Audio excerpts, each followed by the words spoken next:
those nights when we were younger, we would never sleep.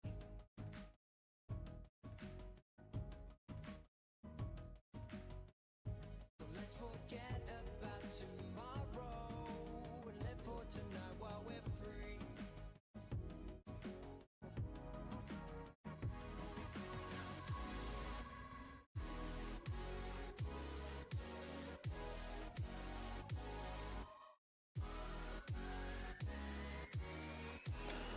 Good evening, everyone. Hope you're having a better Sunday than I've had. I was a little bit gentle this morning, waking up from some good Oktoberfest celebrations in Brisbane. Feeling okay now. Wasn't feeling so good earlier, but indeed. We're going to be having a look at some of the final microcorruption levels tonight. We'll see, where did we get up to last time?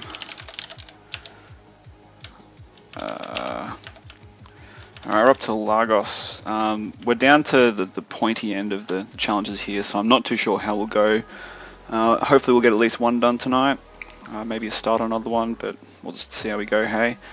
Give me a holler in the chat if the music's too loud, if the audio's too quiet, if the voice is too quiet, and we'll tweak that. But until I hear back from you on that, I'll assume it's all good, and we'll get started. It's been a while since I've been doing Microcorruption here. In fact, who's in the channel so far? I should probably introduce it for the VOD. Microcorruption is a web-based embedded devices binary exploitation series. So the idea is you get this web-based debugger. I mean, for each lock, you get basically this changelog here that explains how this version of the lock software differs from previous versions that we've done. When you first sign up for Microcorruption, it I think only has a tutorial open, maybe has New Orleans open as well, and then as you progress through the levels, more and more unlock. I've done all of them in a past life except for Hollywood, but it's been a couple of years since I've done them, so I more or less forget how they work. And so as you work through each one, as you go into each one, you get this pop-up here that tells you what's changed in this lock, and so you read blah blah blah and go, okay, cool. This is the debugger. You get a disassembly of the code that is installed on the lock that you're attacking. You get, let's see, where am I going to put myself? Oh, that's not, didn't mean to grab that. Let's put myself up here. You get a disassembly of the software running on the lock. You get just a memory dump, a flat memory dump of all the bits and the bytes that are in memory for the running process. You get the state of the registers, the important ones being PC, the program counter, which is analogous to the instruction pointer, IP, EIP, and so on Intel architecture. I'm going to have to turn my headphones down. Where are we? You got a stack pointer, analogous to the stack pointer on Intel. You get some status registers, which are analogous to the flags on Intel. CG, I don't really know what CG means, but we haven't had to deal with it. And then you get a whole bunch of just general purpose registers, analogous to EAX, EBX, ECX, and so on. You get a look at the current instruction being executed. You get a debugger console where you can set breakpoints, remove breakpoints, and interrogate memory. You get an I/O console. This is where the lock speaks to you and prompts you for things like usernames and passwords. You get given a manual, which we'll bring up. It's a PDF that explains how the lock works. It explains somewhere in here that the lock is controlled by an MSP 430 CPU, which is this little embedded device from Texas Instruments.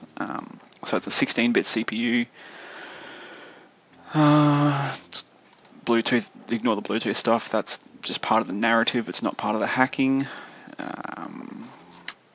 The manual goes on to talk about the chip itself, the fact that it works on software interrupts. It talks about memory protection, which we haven't had to deal with so far, if I recall correctly, but this is analogous to NX or DEP. So hopefully we'll start to see this cropping up in the next couple of levels.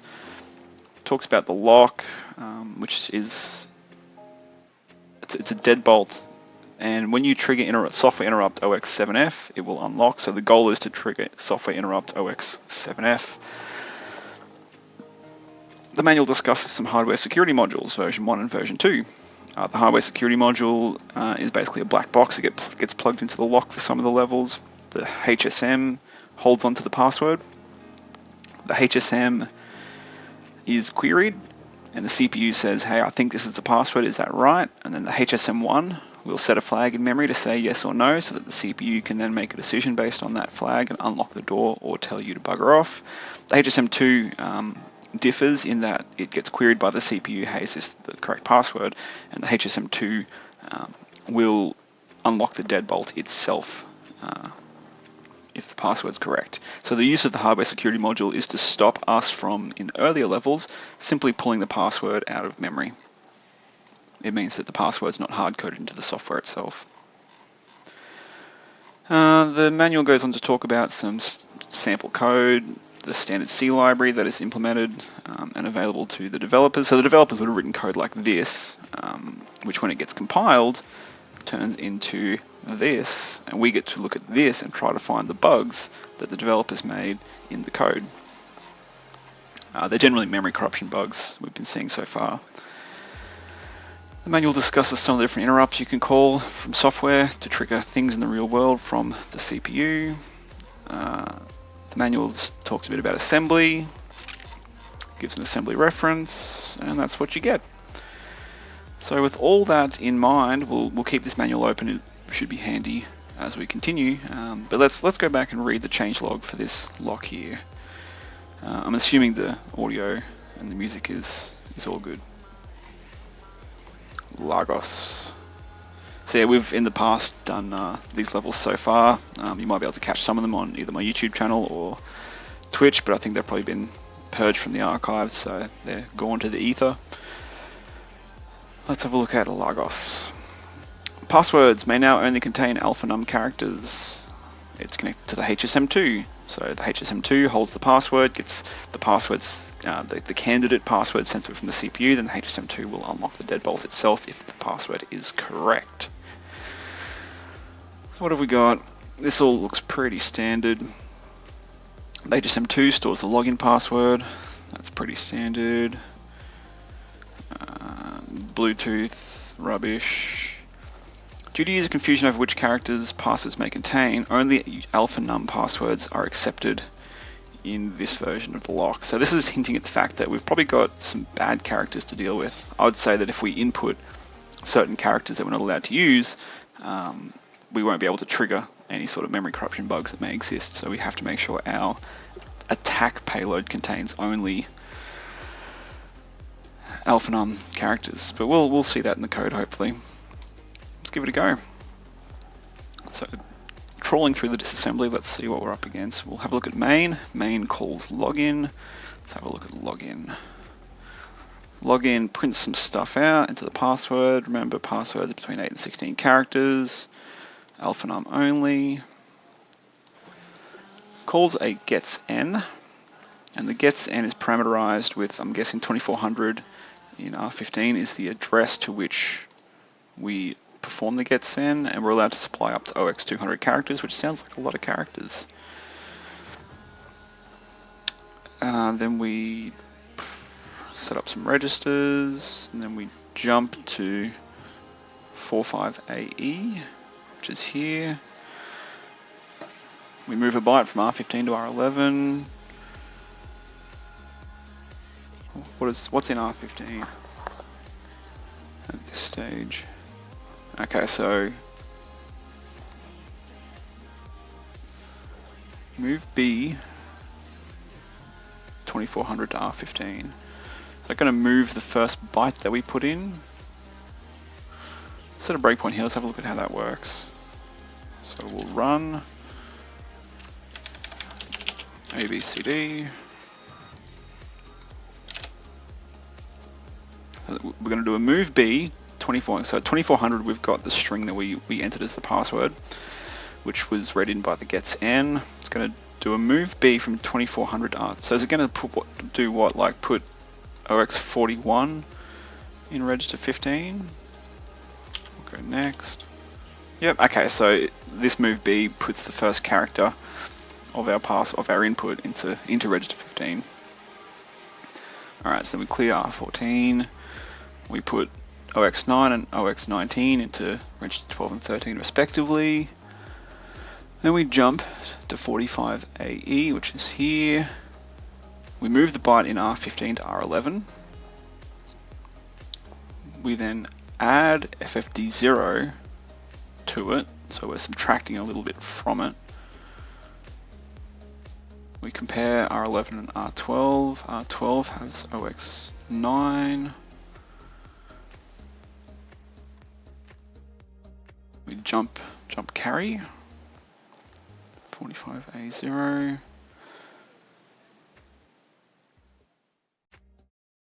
Up here, move the stack pointer to R11.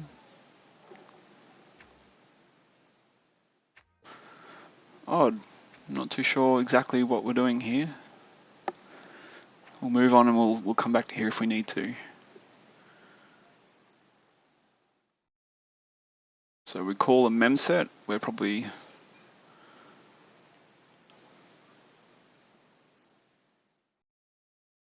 what does mem set look like?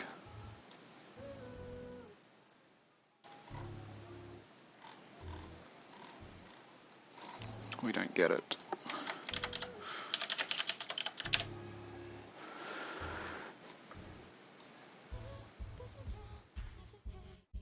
Okay, so the parameters are pointing to the destination that we're doing a mem set at, then the character, then the size. Hey Barney, we're doing Lagos. Probably didn't say here anywhere, but yeah, Lagos.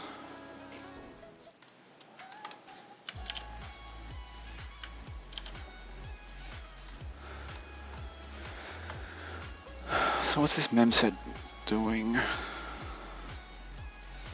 Okay, so clear and register 14, so we're writing the null byte 200 times. So we're basically overwriting what we just read in with a whole bunch of nulls. I'm guessing this might be if we fail the alpha num check, maybe? I mean, there's no stir copies or anything. We've got to get send, but that's happening to 2400, which is not a terribly valuable area of memory. Or is it? We can do how many? OX200 bytes?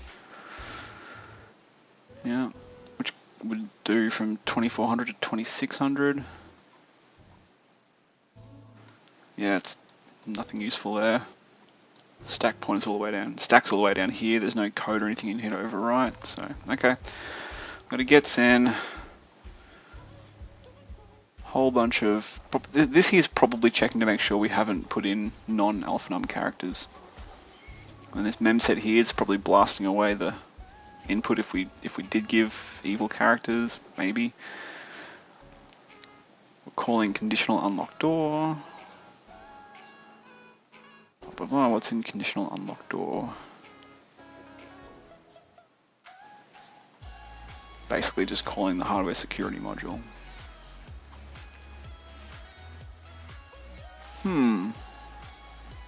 Nothing's really jumping out at me as to, unless something in here is maybe doing the equivalent of a stir copy. And if we just continue, we'll see if this gets overwritten. We'll see if it gets put anywhere else in memory. So we get the password's not correct. This did get zeroed out,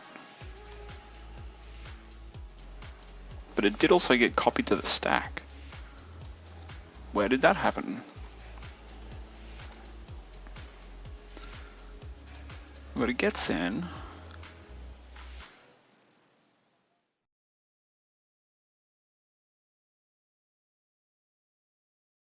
But this mem set here, which is basically zeroing out OX2400, there must be something here. There must be something in here that's basically doing a inlined stir copy or mem copy to the stack. So the stack pointer gets, yeah, okay. So the stack pointer gets put into R11.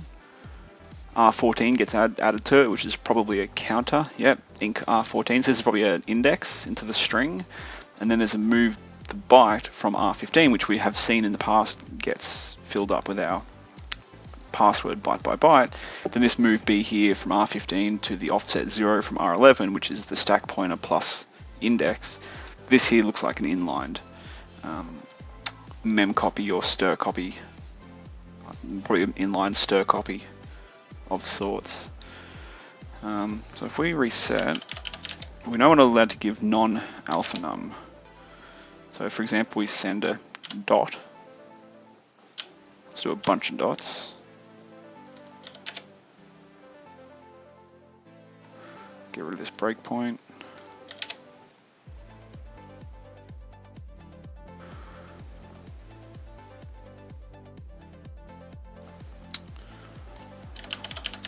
reset. A, B, C, D, question mark, E, F, G, H. Continue. Okay, so here's our ABCD, but it looks like it got terminated on that on the 2 question marks. So we can't use question mark. It seems like that stir copy bails out when it hits a null byte at the end of the string, or when it hits a non-alpha num character. So the alpha num restrictions implemented in the middle of this inline stir copy, I'm guessing. Okay, I mean, I'm pretty sure, like, we've got ABCD here. Let's set a breakpoint on the return from login and figure out what the offset to the save return pointer is.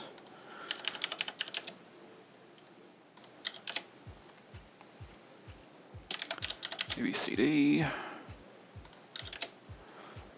Breakpoint gets hit. So the save return point is here. ABCD is here.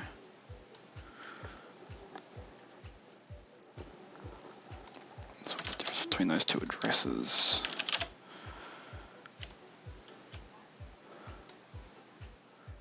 Password starts at OX. Actually, no, where's the save return pointer first? Save return pointer is at 44FE. 44FE minus this here is at OX. So if that's F0, it's FE, FF. FF, FE, FD, no, ED, 43 ED.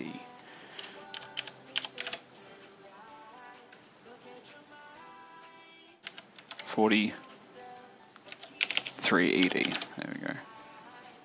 That doesn't look right.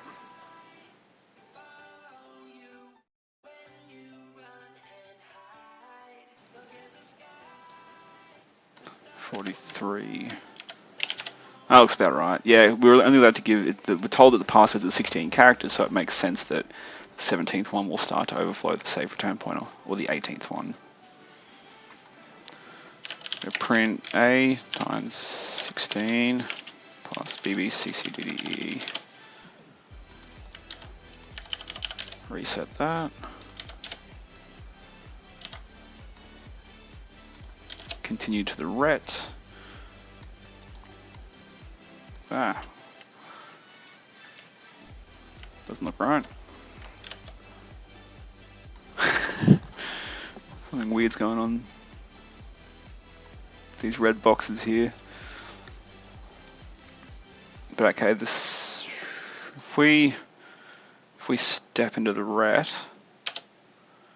and the program counter goes to 4342, which in little endian would have come from BC.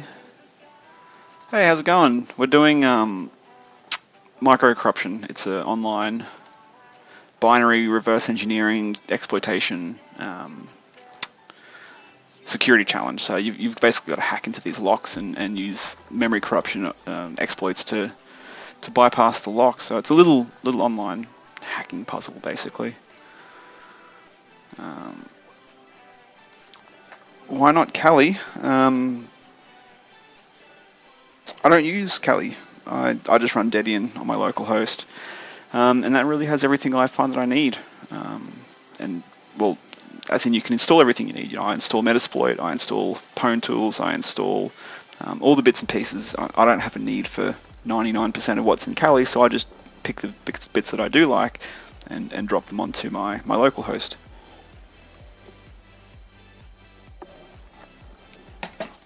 How's it going, Jadeth? Good to have you around. Radio. Okay, so we've got an off by 1 thing going on here because one of the C's is leaking in. Let's go A times 17 plus BB. This should give us a save return pointer override of 4242.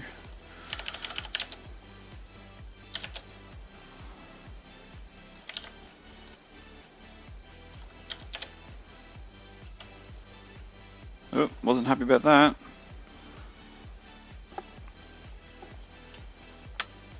No, I was off by 1 in the wrong direction, I think.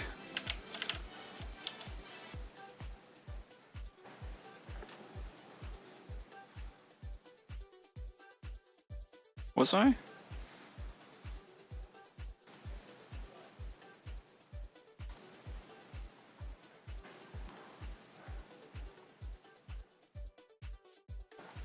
Where's that come from? Was I off by 2?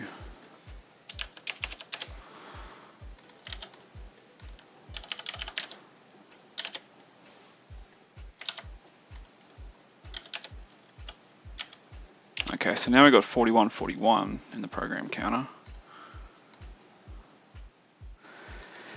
Yes, good idea, Barney. I'm just trying to figure out the offset here. No, you're right, you're right. I will start doing it in an actual file because I have been caught out before.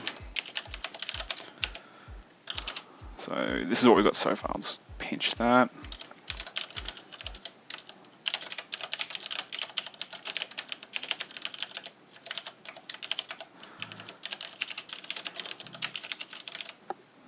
So with 19 A's, I ended up with 4141 in here. What happened a second? Let's go back to 17.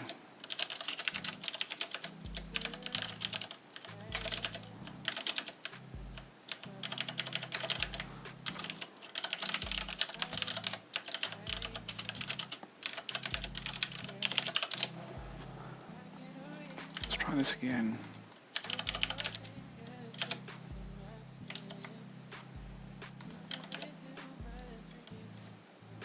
Instruction address unaligned. Do I still have that breakpoint set? Let's log in.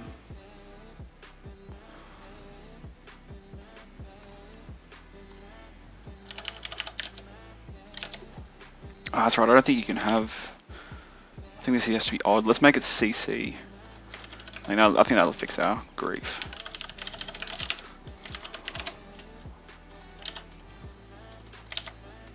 I think the program counter has to always... I don't know. It's not odd there. Do I have that break? Yeah, let's continue to that. Here's the ret. Stack pointer points at, yep, CC, that's what we want.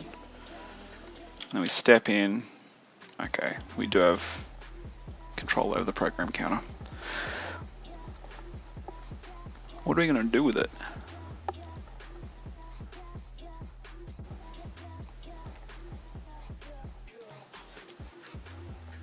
We can only use alpha num characters.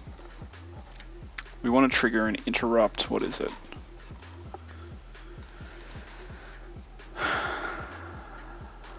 (7F). Is there an interrupt 7F? It's all good, Barney. You're right. I should have been working in a file. Is there an interrupt 7F in the disassembly in the code already?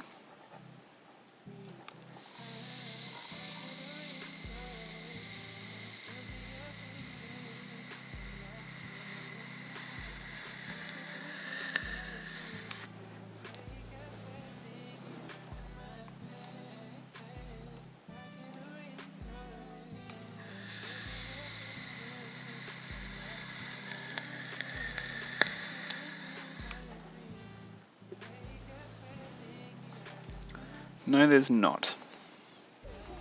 This looks ASCII friendly. What's 4650?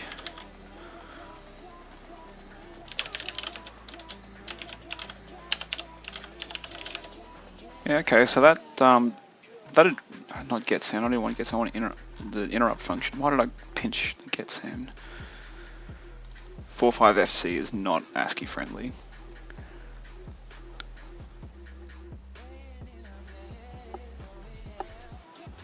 I mean, what's the check that was getting? What range of characters can we use? So we put the first character into R15,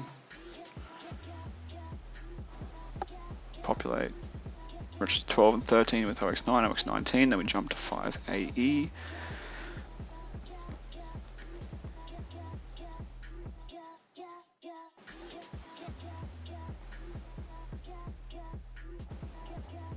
subtract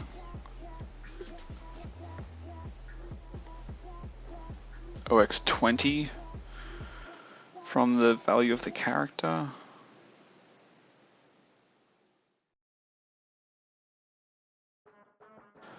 Compare it to register 12. Compare it to register 13. So I reckon I reckon this is starting to hint us to the range of characters we can use. Seems kind of small though. I mean, I'm imagining we can do anything from OX30. These here might be allowed if they're just doing a simple range. Through to OX7A, like that's a huge range.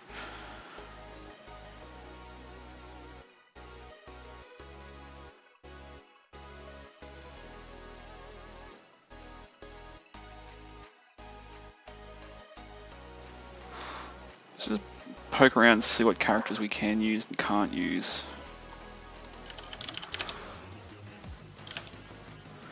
So we know we can use AAAA, we'll use that as a tag. I'm obviously allowed to use 0. Can I use slash?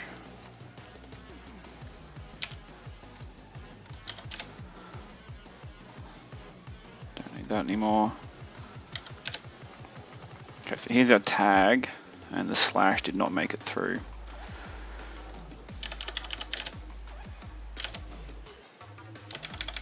I can probably use 0. Yeah, I can use 0.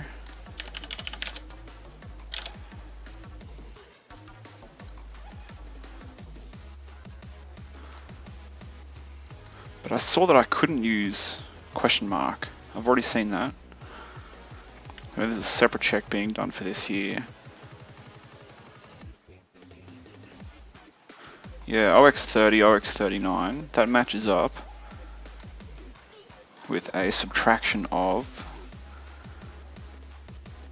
because this here basically does subtract OX20 from R11, and then a comparison of OX9 and OX19.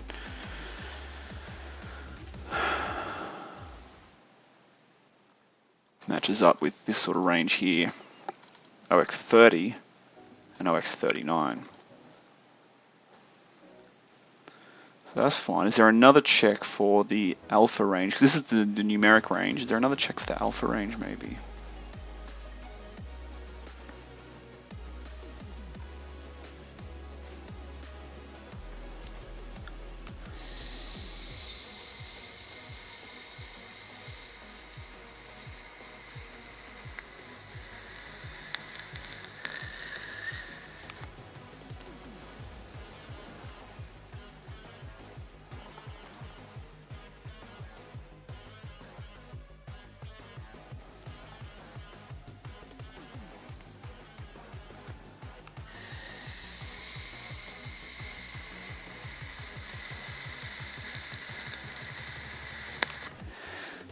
Another subtraction here.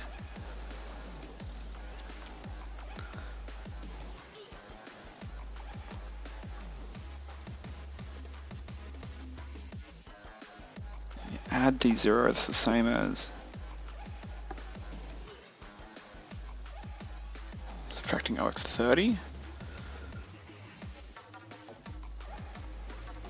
Anyway, another subtraction here, some more comparisons. Okay.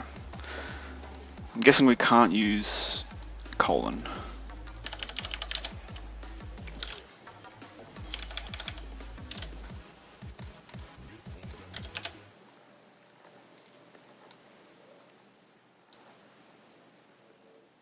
Nope. Guessing we can't use, we know we can't use question mark. Guessing we can't use at. And we know we can use capital A, so let's see what at comes up with.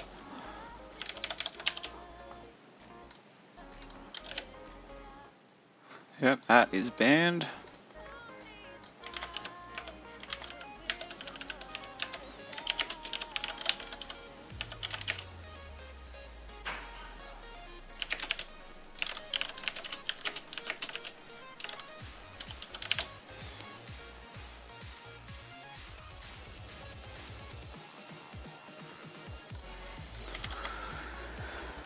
That's banned. I'm guessing we can use all these. I'm guessing we can't use square left bracket.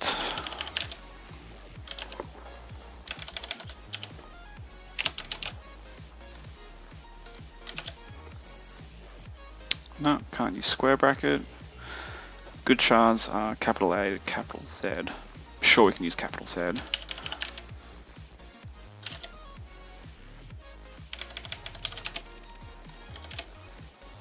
Yeah, there it is.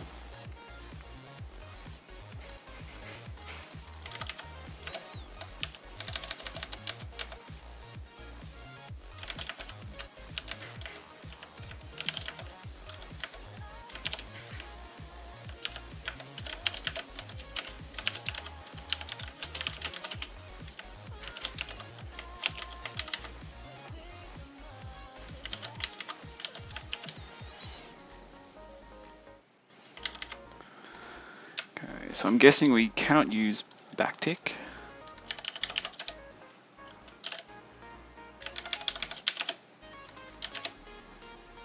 Nope, can't use backtick. Guessing we can use lowercase a.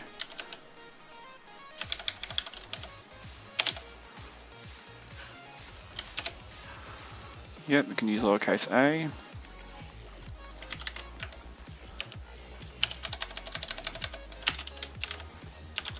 I think it's hex 61. Yep. Guessing we can use lowercase z.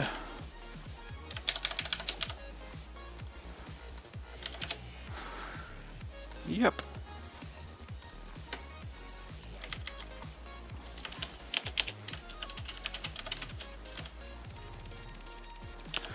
Should be 7a. Yep. Guessing we can't use left curly brace.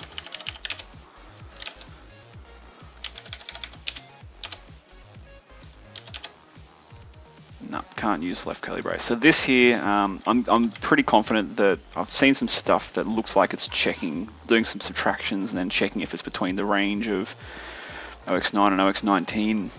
I haven't seen that be adjusted, but I'm guessing that that's basically the juice that checks to make sure that the characters are within certain ranges, and if they're not, jumps to terminating the string. So I'm confident that this is the list of characters that we are allowed to use. So we've got a save return pointer overwrite after 17 characters of padding. And this is all we're allowed to use. So what are we going to put here and elsewhere to take advantage of this save return pointer overwrite?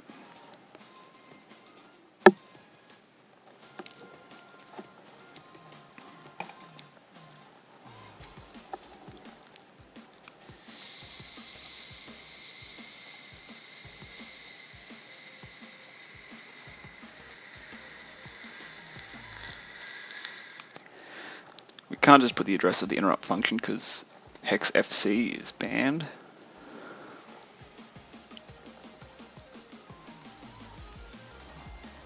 OX30 is the lowest character we can use, so that the soonest we could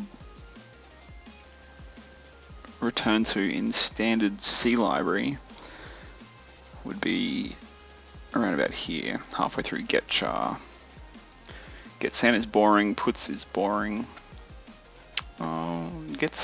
Get sen might be useful.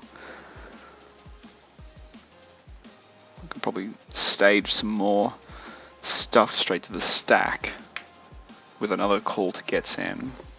I'll keep get sen in mind. I mean, 4650. No, yeah, that should be fine. 4650 is in this range here, so we can return to get sen.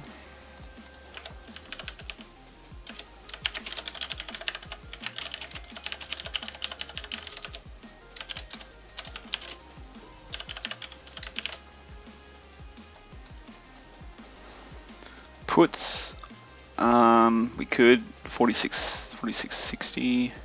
No, 4660 is outside the range.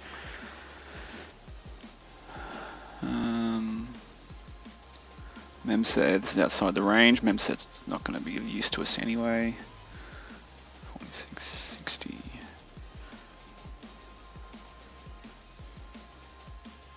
I mean, we could return to partway through puts. 46.62 would be fine. 46.62, yeah. But I can't imagine why we'd want to return to puts anyway. So stuff that.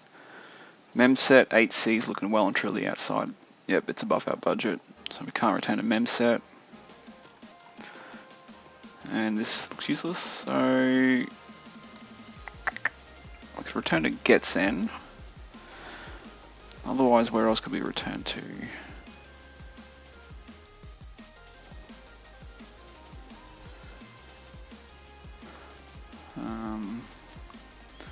Okay, so 7A. So we can't return to any of this here because this byte here we can't use. Look for 7A. Okay, so we could return to any of this. That looks boring.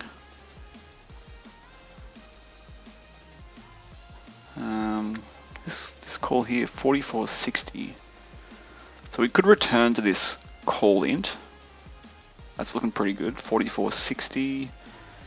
Nah, 60 is outside our budget. Dang it.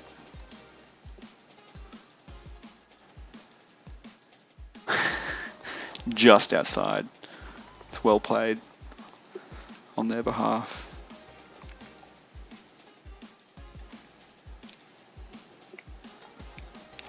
5A is where it kicks back in, so we could return to here. Push R15. Let's see what our registers look like at the time of the return to the smashed save return pointer.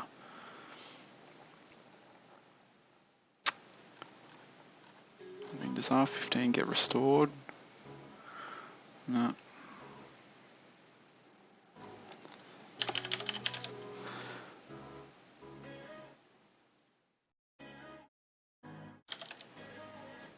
Just put a bunch of A's in.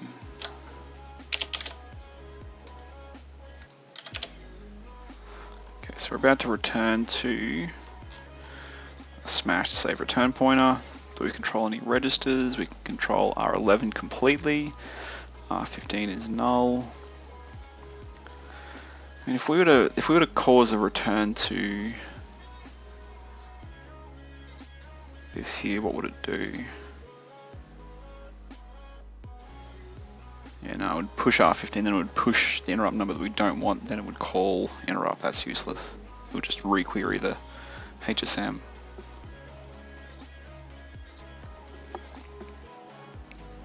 Actually, there should be calls to interrupt in standard C library. Yeah. What did I say? We could return to getSend. 46.56. We could return to this call int. 46.56 is legal. Yep.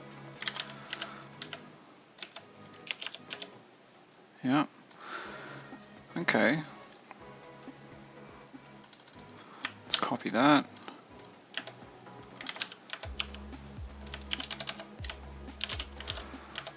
So we return to 46.56, which is a call int, and that's going to push a save return pointer and then jump to int.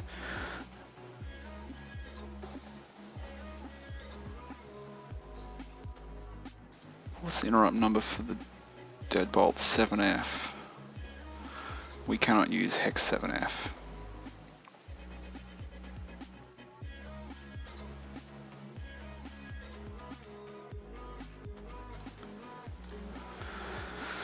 Let's do a tight save return pointer overwrite and see what happens to be on the stack.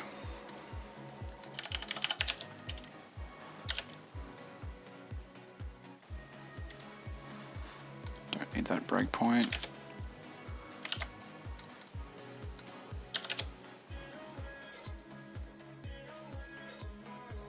Stack happens to have 3140. 44. That looks useless.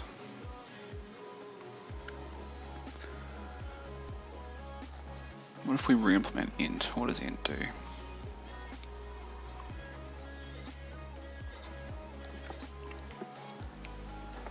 We can't return to OX10.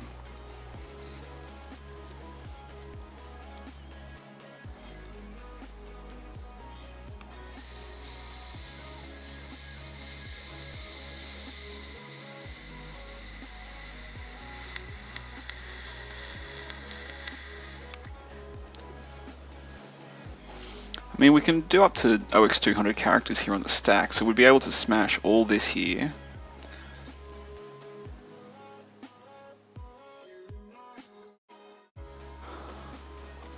Let's try this.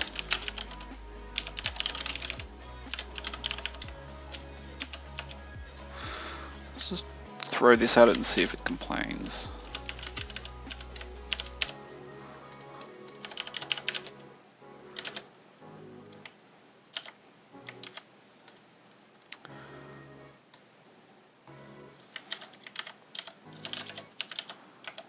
Yep, that copy worked just fine.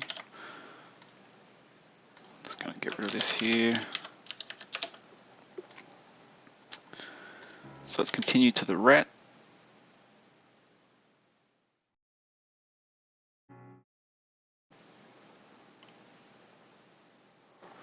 It's chugging its way through the code because we've given so long of a buffer.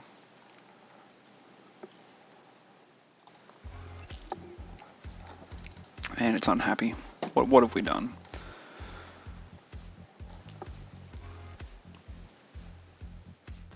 Well, I mean, we've put enough here on the stack that 44 is a safe character. 4430 is the smallest thing that we're allowed to say. That would, so we could return to the stack at 4430 and put some alphanum shellcode here.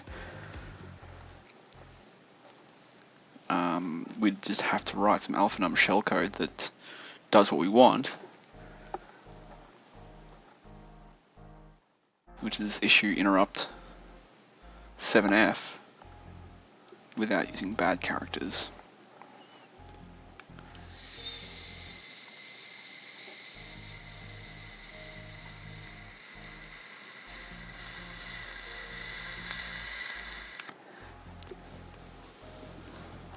Otherwise, if we could find a alphanum safe ROP chain, we could use ROP.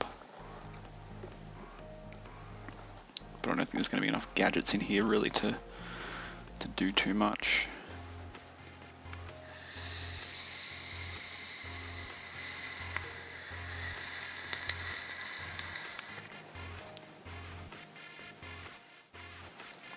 We overwrote a bunch of. That's probably why it crashed. We probably overwrote. Yeah, we overwrote into the login function. That'd be one way of getting code execution, just go and overwrite some code that we know will be executed anyway. But okay, that's why it crashed. Let's reset to get that disassembly back. I mean, is there an alphanum safe ROP chain we could use? I mean, what do we want to do? Interrupt is parameterized on the stack.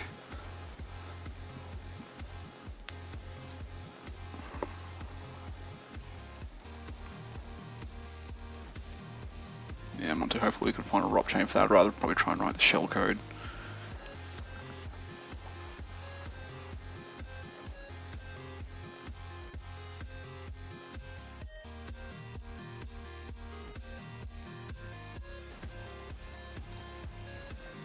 Let's see what alphanum safe things we can do.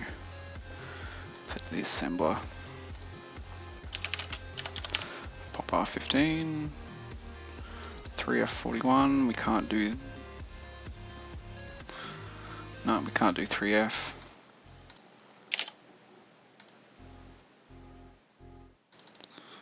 E, no, I need to get to 39.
Really? Ah, yeah. Disassemble. Wrong button.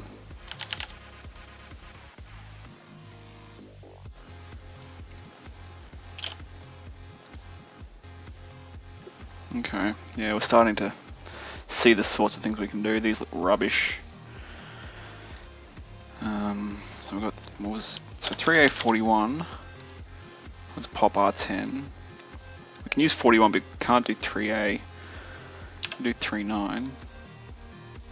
Okay, so we can pop R9.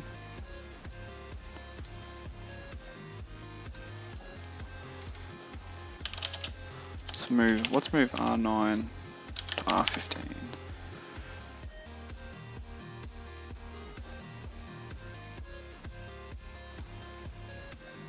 Okay, we can't do that.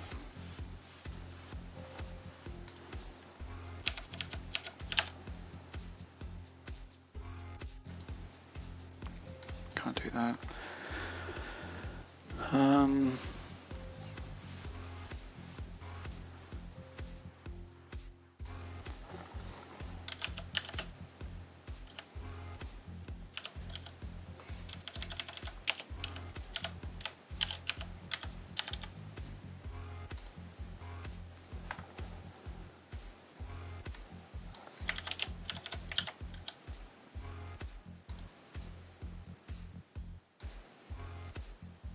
Can't do that. I mean, 39 we can do. E0 we can't. No, not a chance.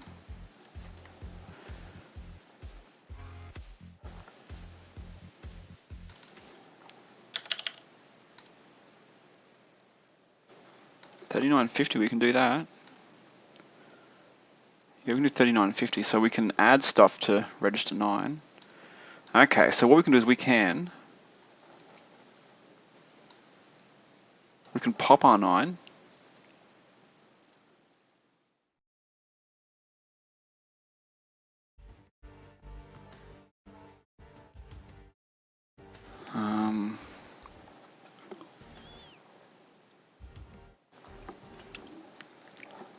Then we can add to it.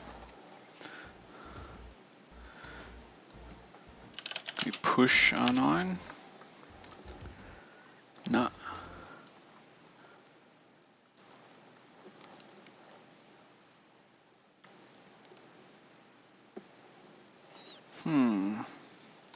How are we going to get alpha num shellcode?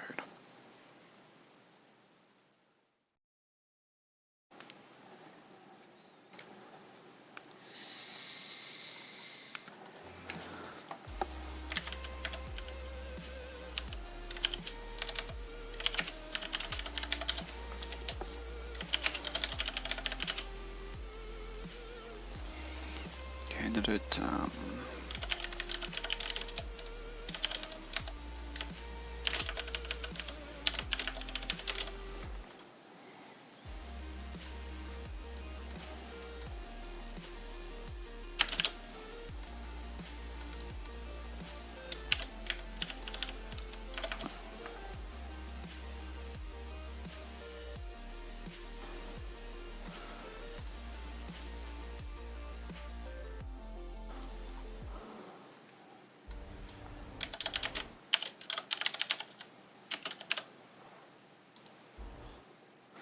$39.50, $41.41, $39.50. Yeah, that's legal. So we can add to register 9. So we go and pop something alpha num safe into register 9, then add something alpha num to it to hopefully make R9 be something useful to us.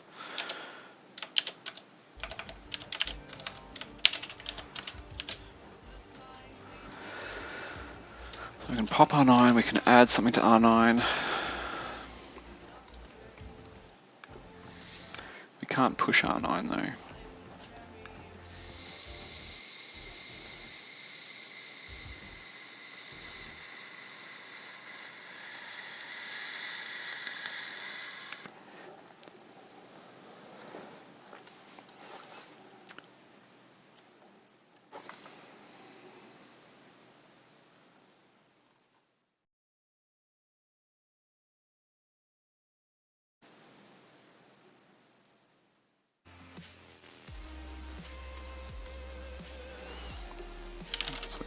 we move R9.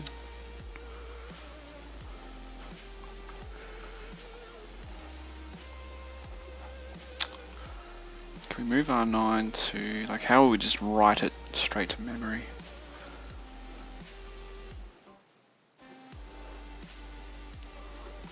Ampersand.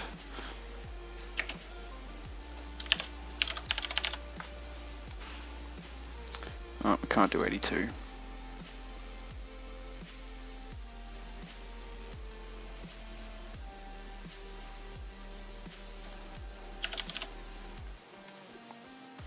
Yeah, so the move is 82. Yeah, can't do that.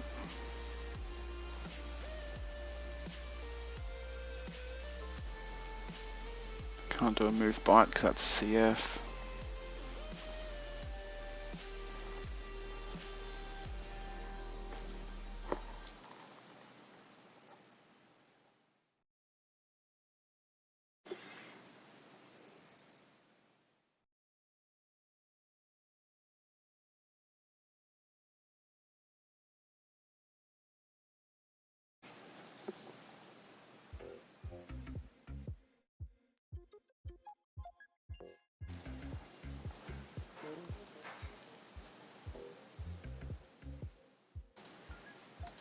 Yeah, what's up, Rich? Can you call R9? Probably, maybe. No, you can't. But even then, I mean, really, the only use of being able to call R9, like we could put something in R9, then call it. I think I see where you're kind of going. It would let us get to areas of the code that we couldn't otherwise. I mean, can we jump R9?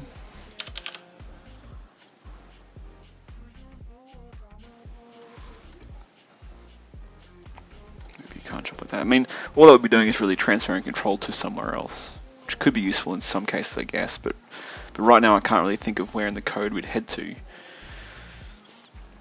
What about getSend? Do we want to use getSend to just go and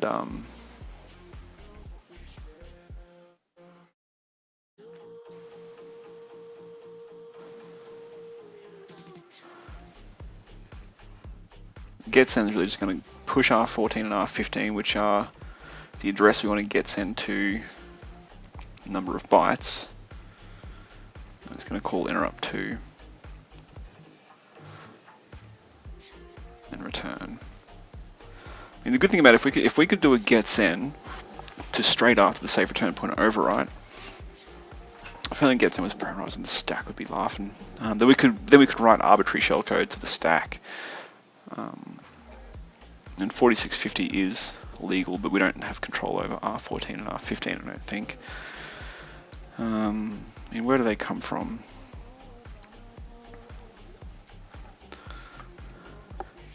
R15 is a return from conditional unlocked door, which is probably going to be 0. R15 is the destination of the getSend. And getSending to 0, well, we could probably do... I probably can't write at null. Probably not. So I mean, we'd have to probably have a ROP chain or some shellcode that would control R15 for us. If we could control R15 and R14, we can then do a getSend that would let us write arbitrary code and then execute it. That'd be nice.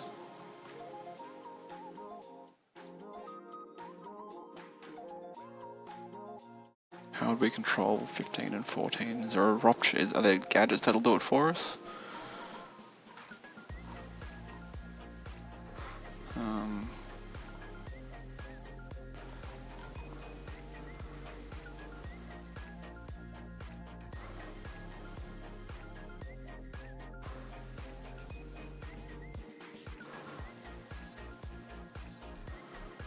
Move the byte at -4 from R4 to R15. Sign extend it. Pop. Alright. If we could control R4, we could use it to control R15, but I don't think we can control R4. What else have we got?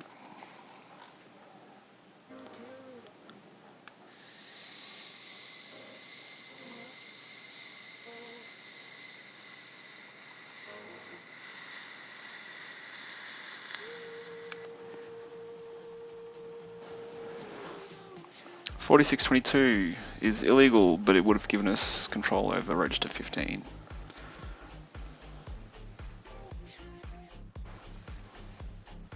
So we can get to here.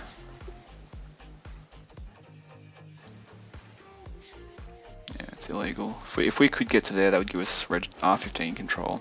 Maybe there's another one. 4642 will get us R15 control.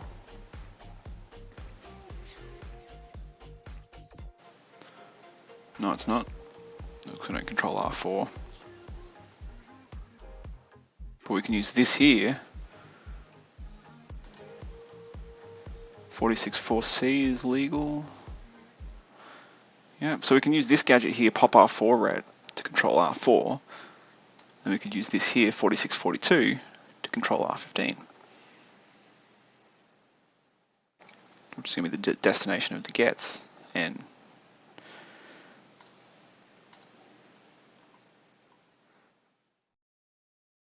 here we just need to control R14 now.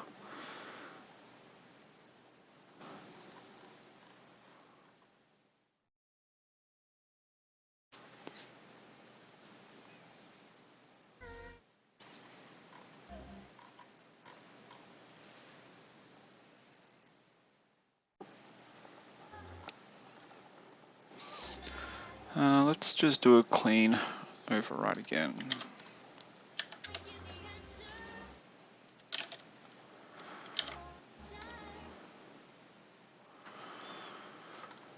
Let's continue. There's the ret step. Here's our PC control. So we can control R11. We can control R15 with those two gadgets.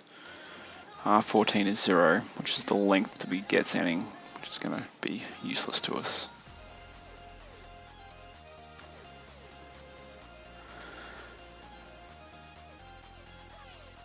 Next we can pop. Okay, so we can control Let's document these gadgets.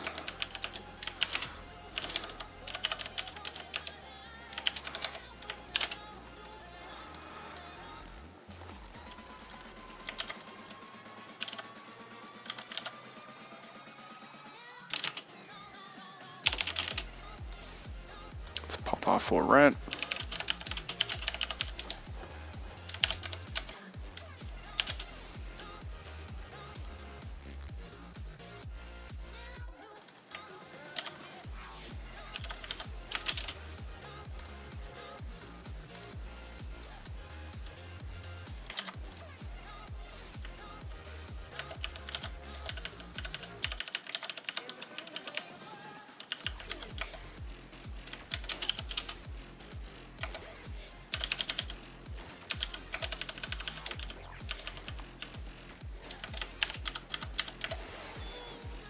Move the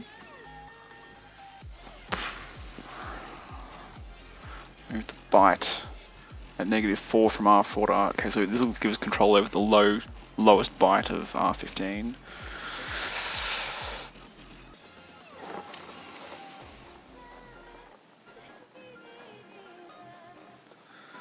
And then sign extend it.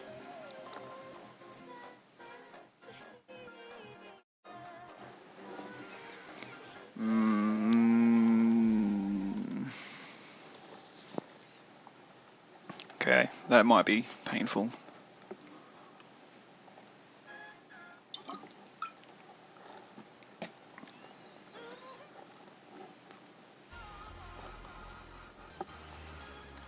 Can we?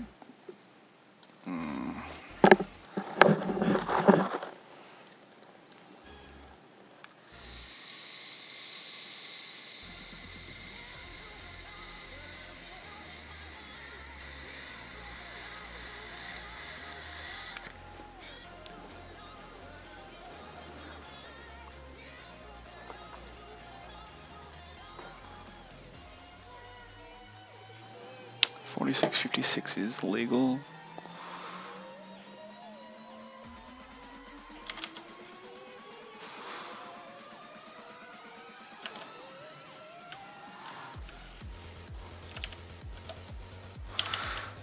Make that a gadget instead.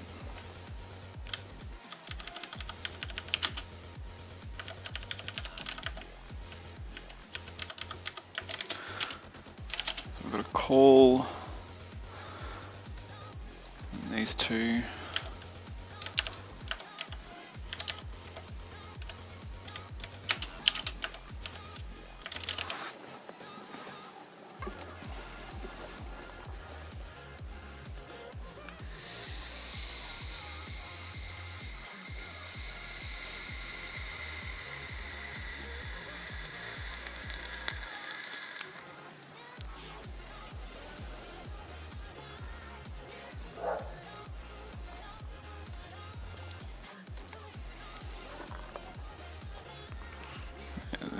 This is getting out of our, beyond our reach.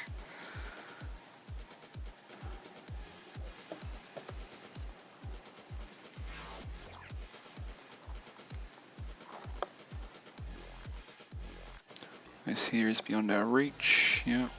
Everything else is useless. Okay. Ret is 3041, which is we cannot do. Oh no, we can. Okay, so candidate shellcode. We've got Ret, which is 3041. We can do that.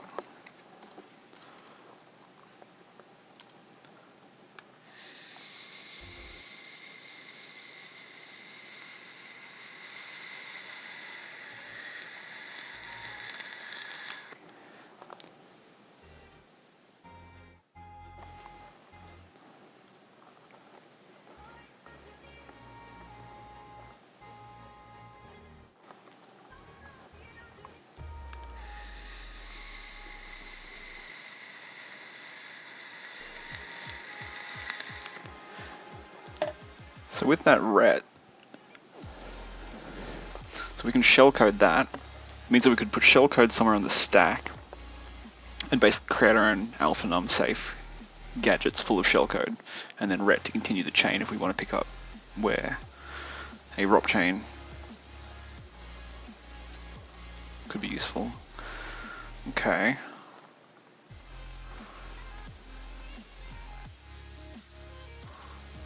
So we can add to R9. We can pop R9.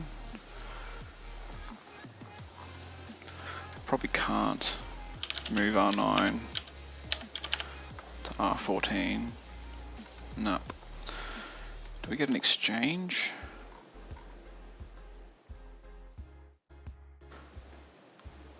Or can we add R9 to R14?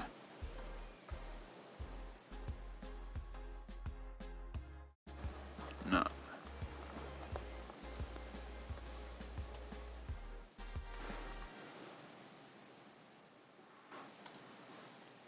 Can we sub R9 from R14?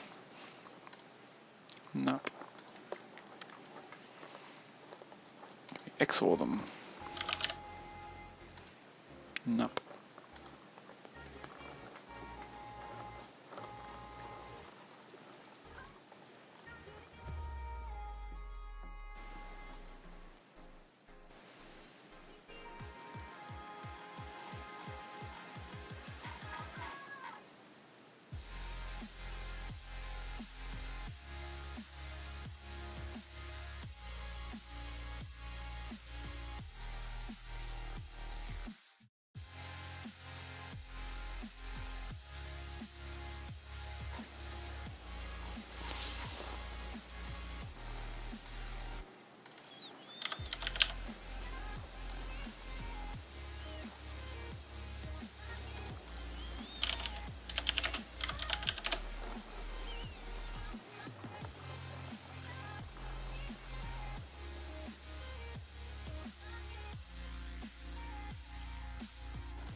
Sorry, this is a bit boring, everyone, but kind of stuck with where to go from here. It's a process. We'll get through it.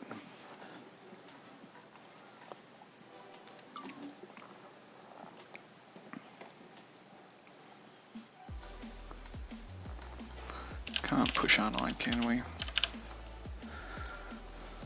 No.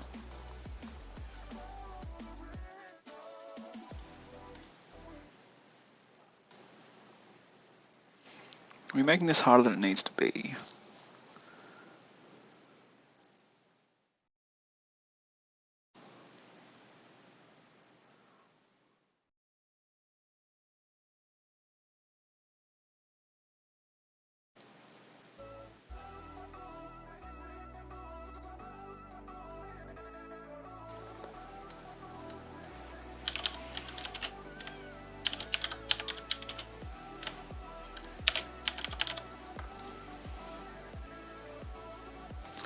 No, we can't do that.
Is 5E safe? No. Dang it.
We want our 14 control, so we can, I don't really know if...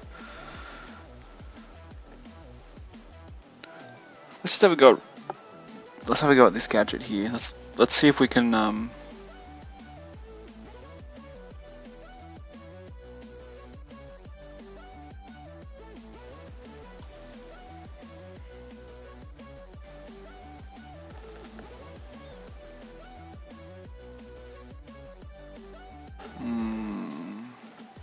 yeah, -4 from R4, if all we can do is pop something alpha number to R4.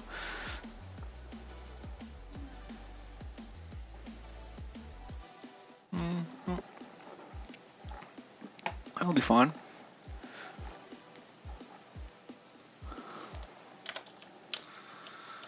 Let's try this. Hex 4C, hex 4-6, which is this here.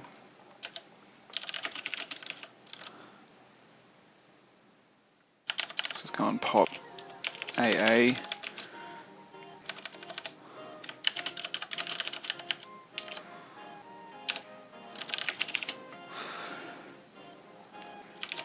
hex 42, hex 46, which is this here. Let's see what this chain does.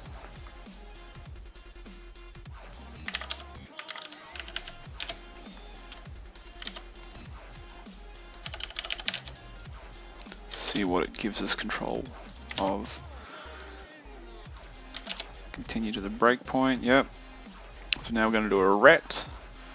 We're going to ret to 46.4c, which is pop R4 ret. And we should pop this 4141 into R4. So we step. Yep, we're on the pop R4, step. Yep, so we just controlled R4. We step to the ret. So here's the second gadget. Going to move -4 from R4 into R15. What's that? 41, 41. Whole bunch of nothing. We should have done 44, 44 instead. Which is DD.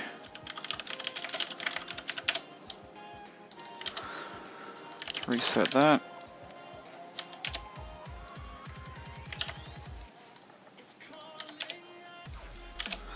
We step to the pop R4. There's our 44, 44. Step to the ret. So we're now going to do a move the byte from -4 from R4, i.e. the byte at 44, 40, which is FD, into R15. So we should get FD here. Yeah, we're going to sign extend it, which will do nothing. Oh no. Yeah, because I was an F there, it went and sign extended it. FFFD.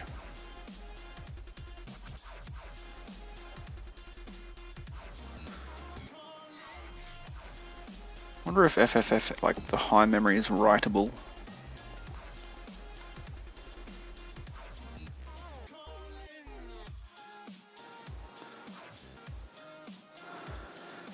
If we can set that to be something reasonable, like FF20 or something, or FF80, then maybe we could use getSen if we can control R14 to actually write some non-alpha num code here, then jump to it, or ret to it. And we'd be home and hose, we could use arbitrary shellcode then.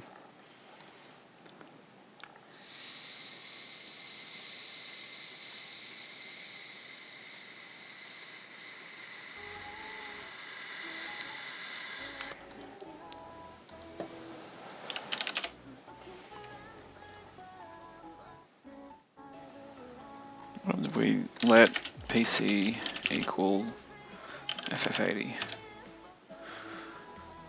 Program counter's up here now. We can step. Okay, yeah, so this looks executable. I can't think of why it wouldn't be writable. So yeah, this partial control of R15, because it gets sign extended, as long as we make it like 80, which will get sign extended to FF80, I think. Let's just check that.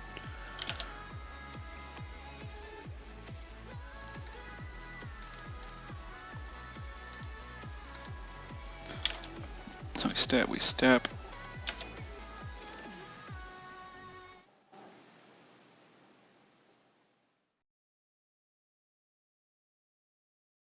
Hang on, where am I?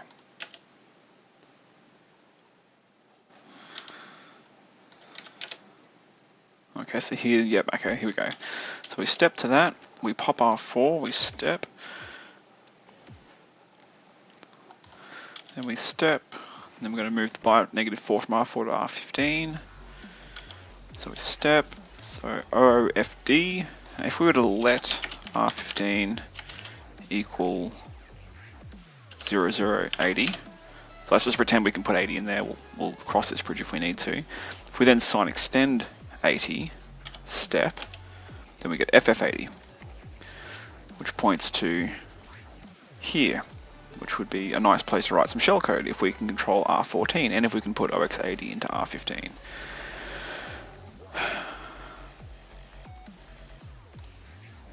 So we pulled that 80 from like 44.40 here. Is there an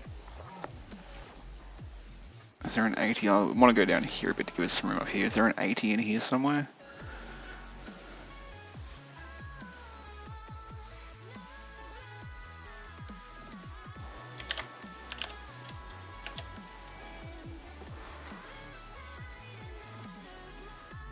There's one here, but we can't use 4600-ish.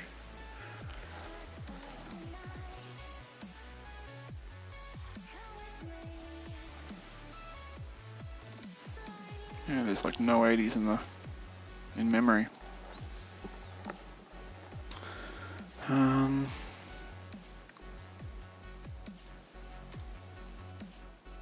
We can go up to 7A, but 7A won't sign extend to be FF7A.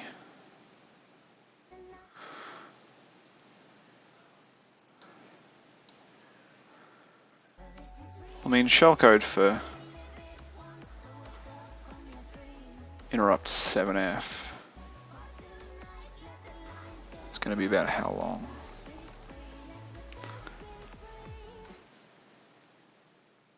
Like 8 bytes, so we don't really need to go all the way up to here. We can go late as C0 or something. So I mean, it's around 44, 40-ish.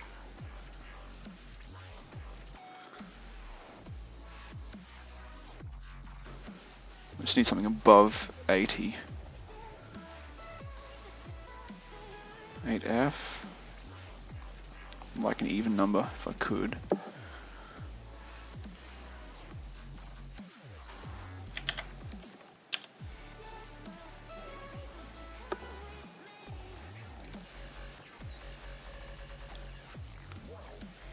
It's too close.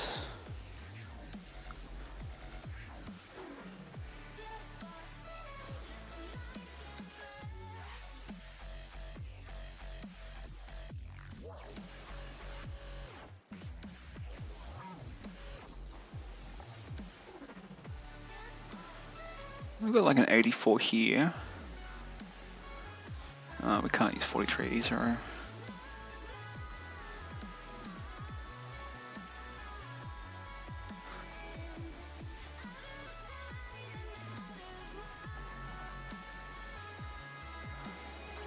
Find a 9.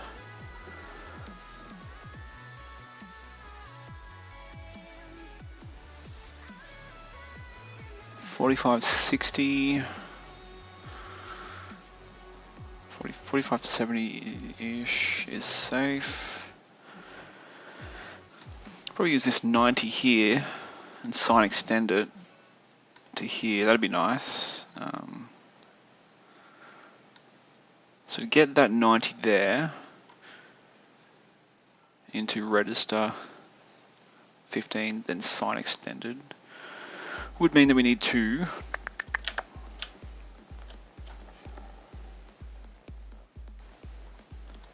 pop something to R4, then go -4 from it into R4. So the address of this 90 is 457E plus 4. 1, 2, 3, 4. Puts us at 4572. 4572, we can use 4572 probably, can we? 4572, yep. Hex 72, hex 45. Let's grab that. Reset this. Continue. Continue to the breakpoint. Get rid of this. Okay, so let's step.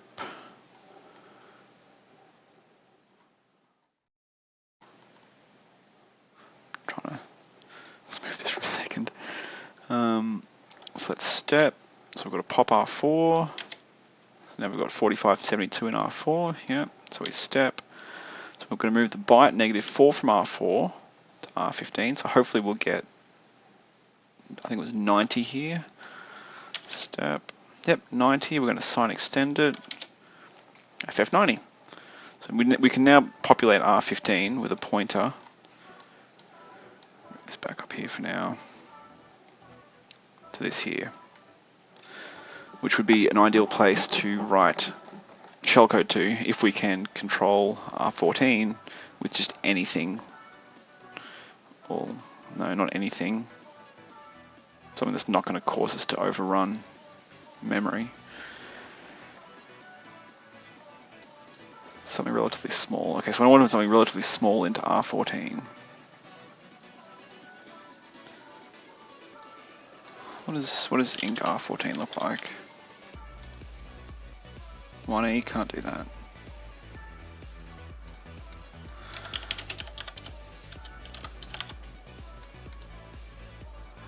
Can't do 80. How do we put something into R14? This looks good. 46E4, we can't use that. How do we put something into R14?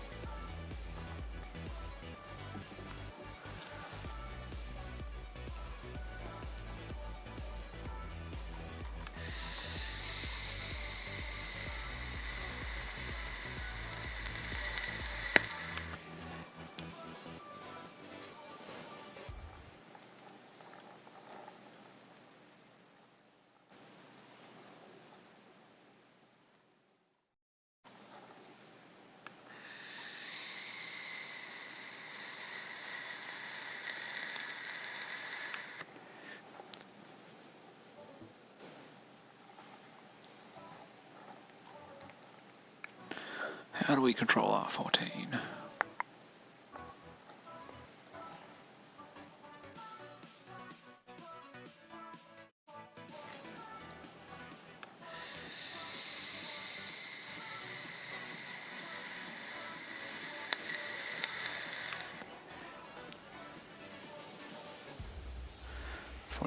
We can do that. We can add R4 to R14, and we know how to control R4.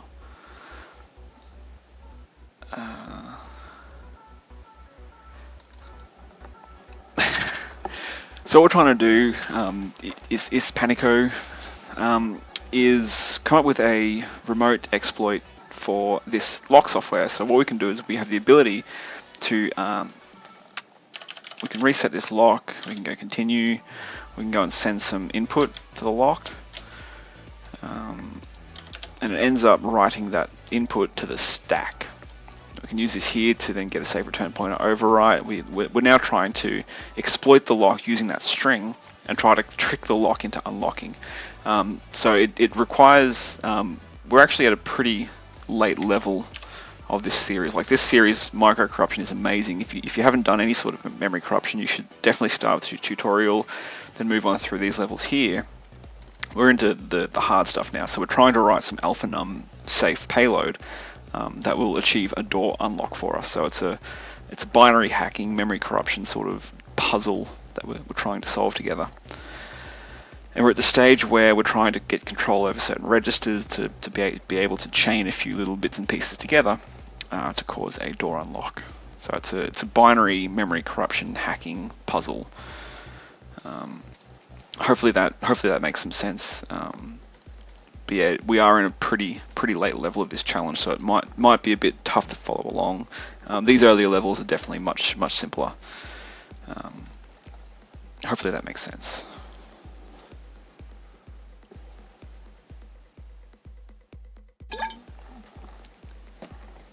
So we're going to add R4 to R14, and it's going to do a push.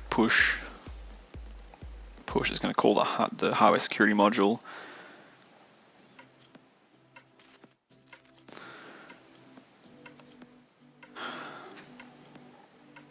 Which might bug out if R14 and R15 don't make much sense.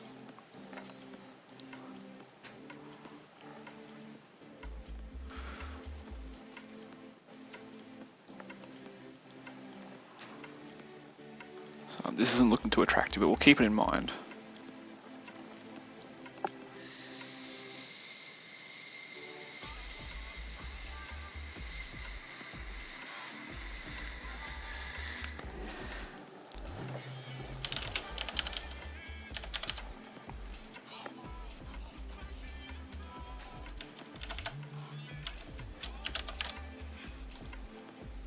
Yeah, they're useless.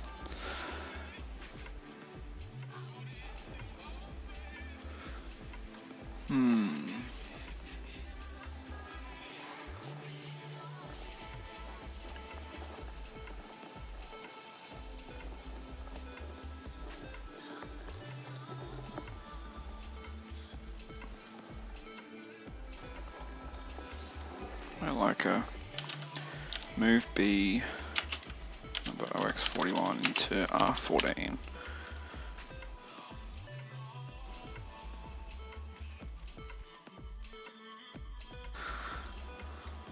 Is that anywhere near doable? 7E? No, I can't do 7E.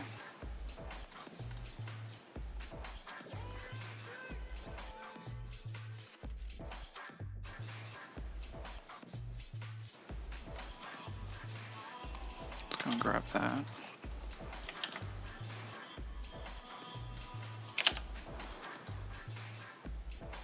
(5E44). No, we can't do 5E. Dang it.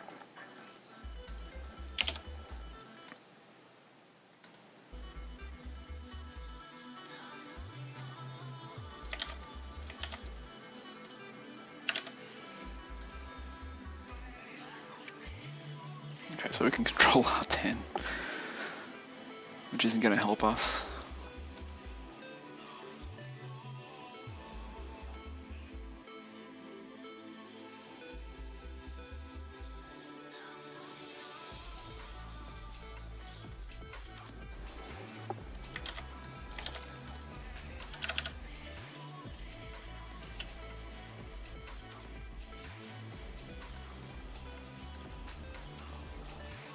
No, 1F's no good.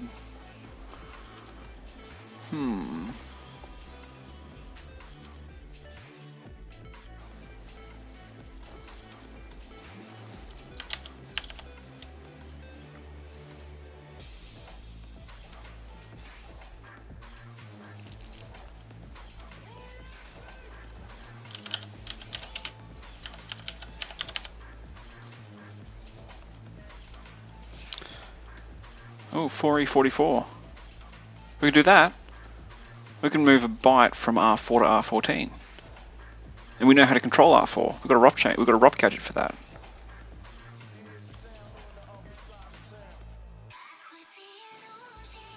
Awesome. Yeah, that's well cool. 4E44.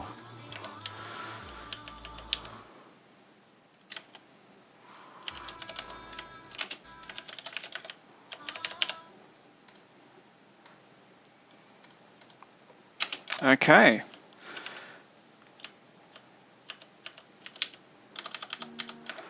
Okay, so we can control R4. And this here is a pointer that'll mean that next gadget puts OX90 into R15. Actually, it's FF90 to R15.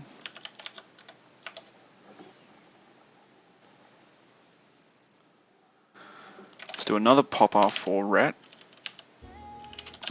Buff plus equals hex 30, hex 30.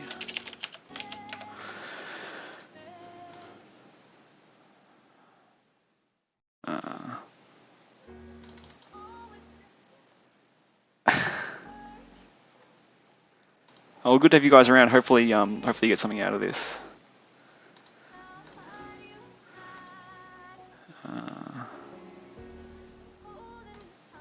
So let's, yeah, so 30-30, because I mean we're putting 90, add 3 to that, 31, 2, 3, that's going to keep us okay. So we go and pop R4 red, we put 30-30 into that.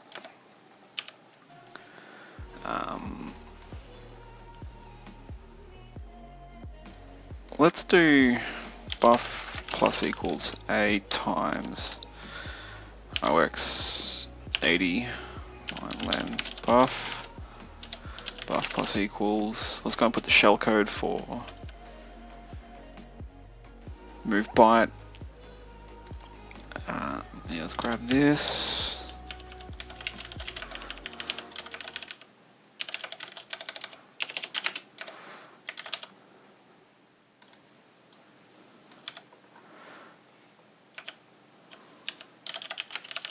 Code for that. Let's go buff plus equals. This is getting to be a horrible script, but should do the trick. Oops. Code for ret.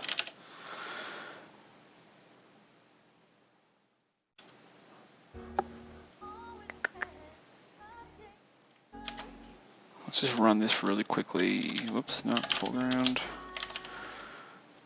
Let's run that. I want to see where this where that shellcode ends up in memory. Let's reset. Continue.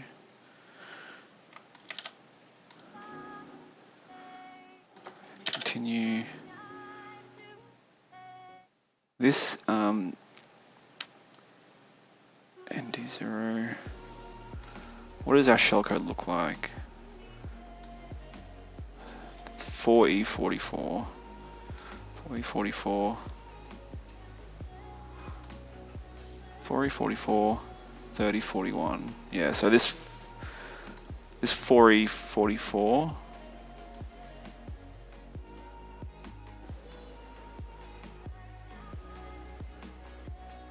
is the gadget we've just gone and sprayed onto the stack.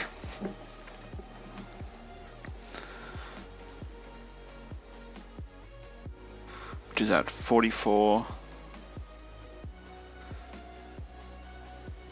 Like 60 well up is still safe, yeah.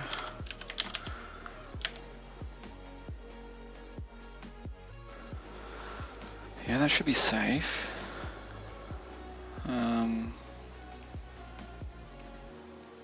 Yeah, definitely. Black Hat Python, that's a good book. I mean, Python really I'm just using as a vehicle to write some code that'll help me automate some stuff. But having Python skills is really important. Definitely start with that. Once you've got that down pat, I wouldn't hesitate to jump into the early levels of microcorruption. It introduces you pretty gently to some of the memory corruption primitives and ideas. Apart from that, if you're interested, you should. There's a couple more books you should read. First one is Shellcoder's Handbook. Type from the future. Shellcoder's Handbook's a really good book that'll introduce a lot of the ideas behind the theory, like the stack buffer overflow, the heap exploitation, that kind of stuff. That really should probably be your first book as to introduce you to the world of binary exploitation. This is very different to web exploitation. If you're interested in web, there's some other books you should read. But as far as binary goes, yeah, I mean, learn your Python. Totally worthwhile stuff. And then the Shellcoder's Handbook will start to introduce you to some of the theory and the techniques behind memory corruption exploitation. It's a little bit old now, but it's still quite a good introduction to a lot of the concepts. So definitely check that out if you're interested. Barney, a ROP gadget chain, is that code you can call that's been used by the program? That question's understandable. Basically, I haven't really kind of gone into what ROP is. I've just dived into it trying to get this solved. But the idea behind ROP is, I mean, we can control a save return point override, yeah? I haven't just overwritten login, have I? No, good. Like, we're about to do a ret, yeah? Which is going to cause a return to, where is our stack pointer? 0, 0. Why is our stack pointer there?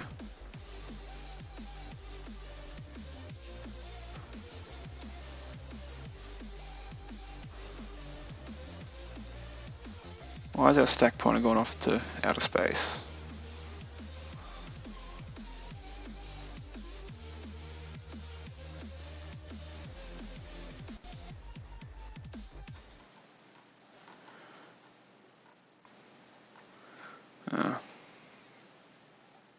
Because I smashed the code that we need.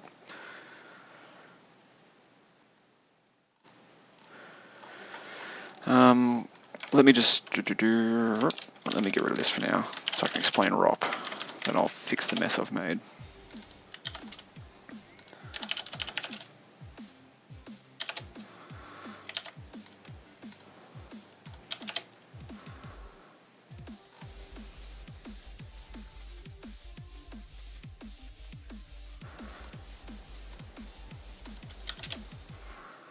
Okay, so here's the ret. So here's the ret. We're about to ret to the smashed save return pointer, and we're going to send execute up to 464C.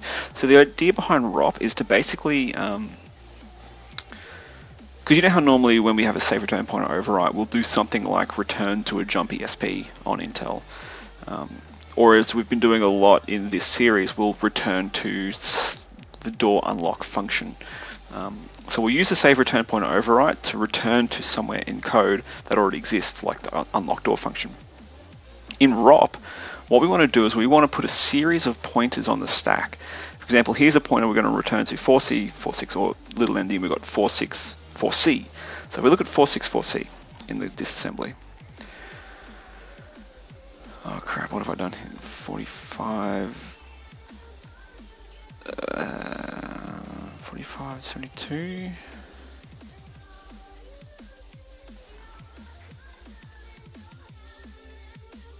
Hang on, I'm getting ahead of myself. 464C. 464C.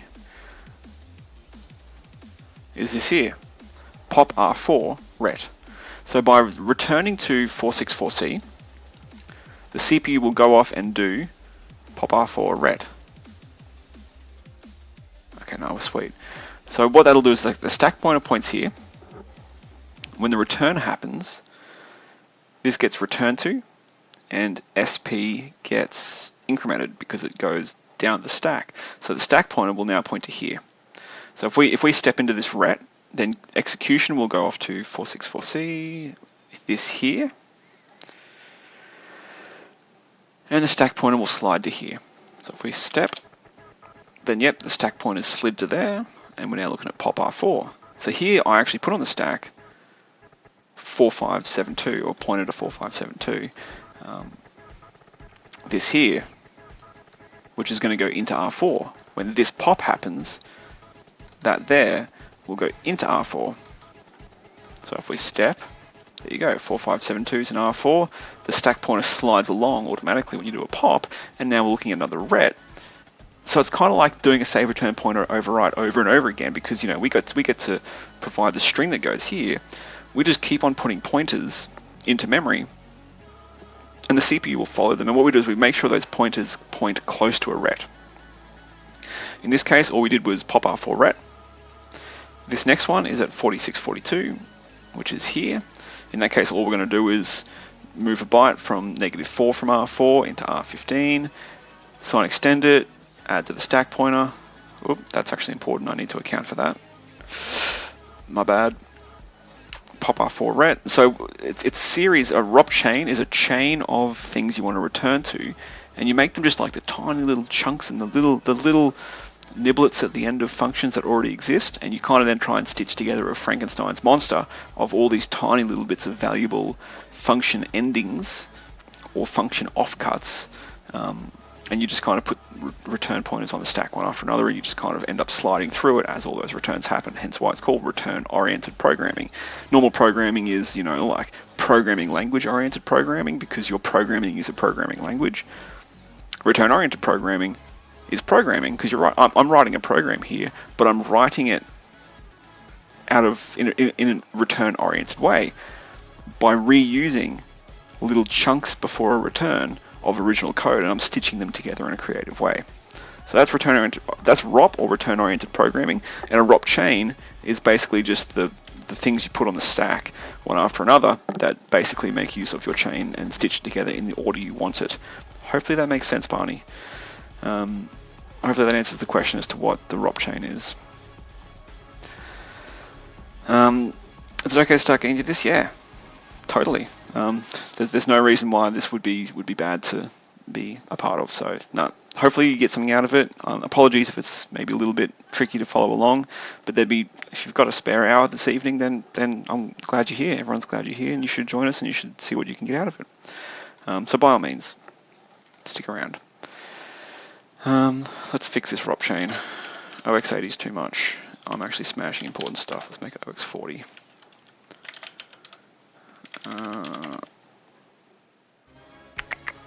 Where are we? So this adding of 6 to the stack pointer, we need to account for.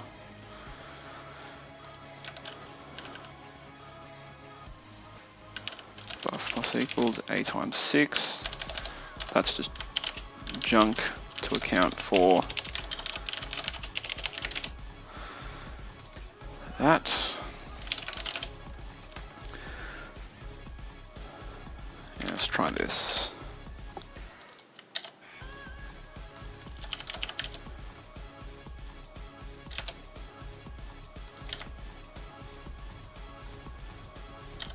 Continue to the ret, there we go. So what's my gadget look like? 4E44.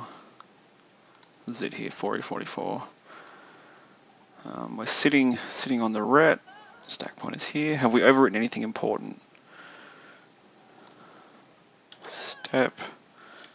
That looks fine. Step. Yeah, that looks fine. And the address of the gadget we've just gone and created, 4E44, is at 4420. It's too small. Yeah, let's go and add 10 here to make it legal for us to use. 50. I'm sure there's a better way of probably putting this gadget somewhere, but I want to kind of keep my ROP chain going, so I just want to go and basically plant and spike a gadget onto the stack that we can use. Normally you would never do this because normally you use ROP to defeat depth, so normally the stack wouldn't be executable, but in this case I'm just using it to defeat bad characters. Let's put it there. Continue. Yep, step. This here looks, whoops, you can't see it, that looks fine.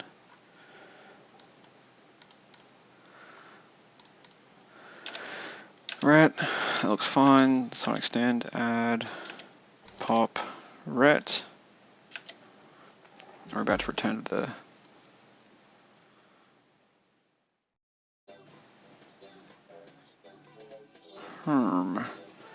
we've got some more junk here we need to account for.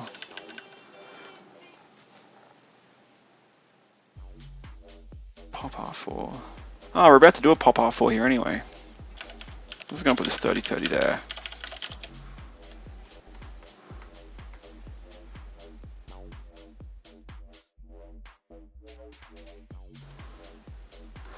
Let's just try that real quick. Reset. Continue.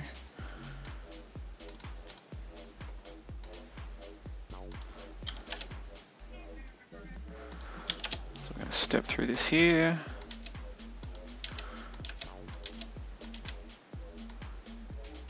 Yep, so R4, we did put the 30-30 there, so that saves us one gadget use.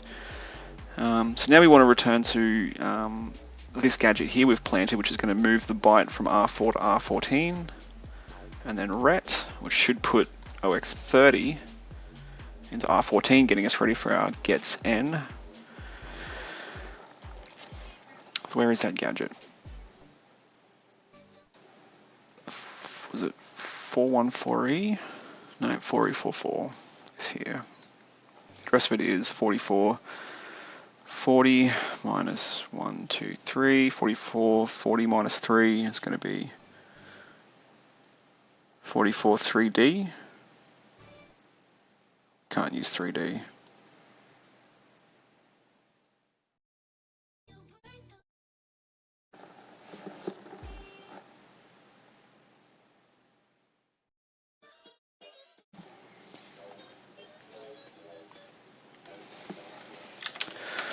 This is an awful way to be doing it. 3D. Let's subtract 8. This is horrible. Don't ever program like this. I just want to kind of get this done so I can go to bed. I'm still recovering from Oktoberfest festivities. Let's go and put that in there. Continue. Alright. 4044 is now, this is looking better. This is looking at like something we can address. Is that 30? 1, 2, 3, 4, 5. 4435, which is going to be legal ASCII. It'll be D number 5. So now we want to put a pointer. And the good thing is this here should auto adjust for this extra stuff we're adding. Hex 35, hex 44.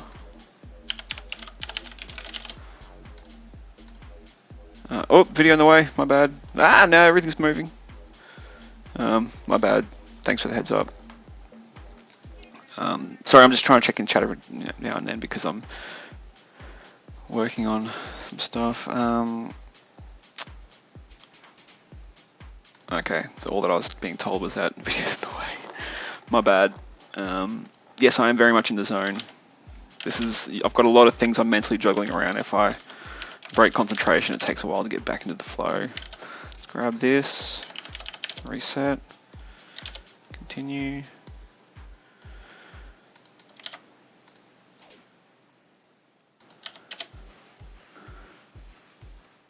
So we're going to let's step through our chain. We're going to pop R4. We're going to sign extend, we're going to add, we're going to pop, we're going to ret. So that ret's going to take us to 4435, which should be the gadget to move a byte from R4 to R14. So R14 should be 30 by the time this next gadget executes. So we'll step.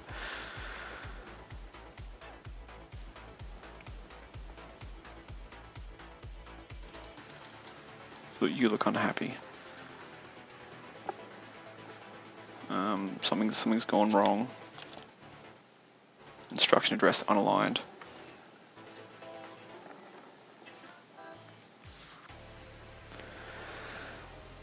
It's not happy with 4435. Let's go and add 1. Plus 1 is getting awful. And make this 36. To reset. Continue.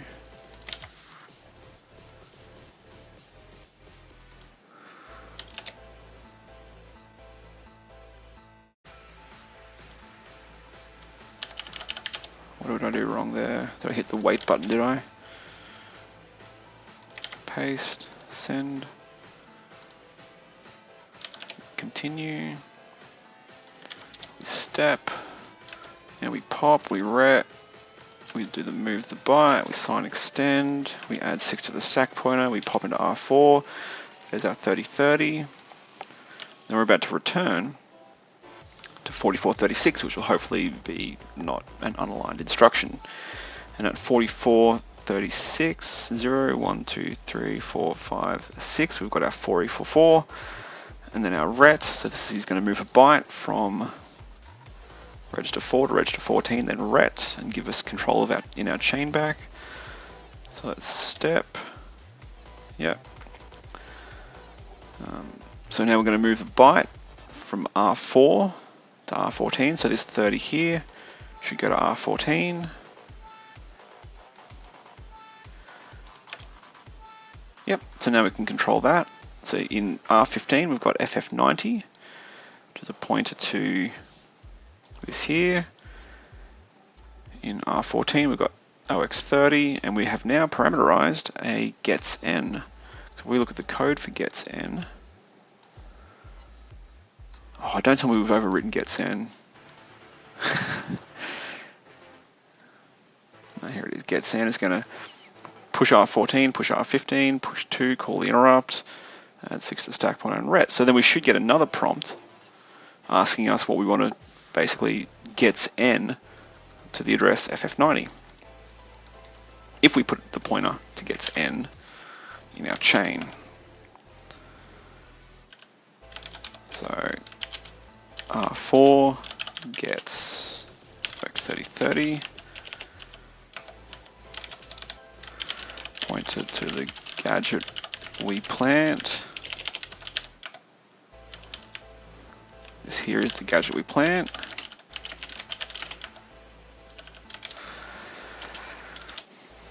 Put puts OX30 in R14, and we are now ready for a getSend. Buff plus equals, oops, hex 50, hex 46. I should check, that's legal, yeah. 4650, yeah, 4650 is legal. So now we're going to return to getSend. Pointer to getSend. And we should get another prompt letting us put whatever the hell characters we want up at FF90. How are we going to jump there? Dang it. Dang it. We can't just go and return straight to it because we can't put FF90 on the stack. Oh, okay. How are we going to get to FF90?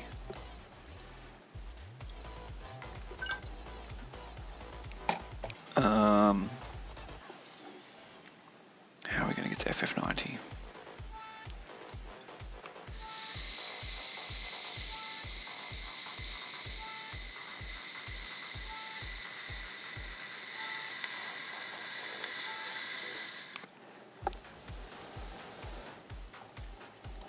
I'm going to put this down here. That should be safer.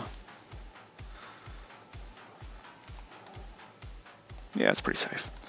How are we going to transfer control to what we've just managed? Let's try and see if we can write this right there first. I'm going to grab this, reset.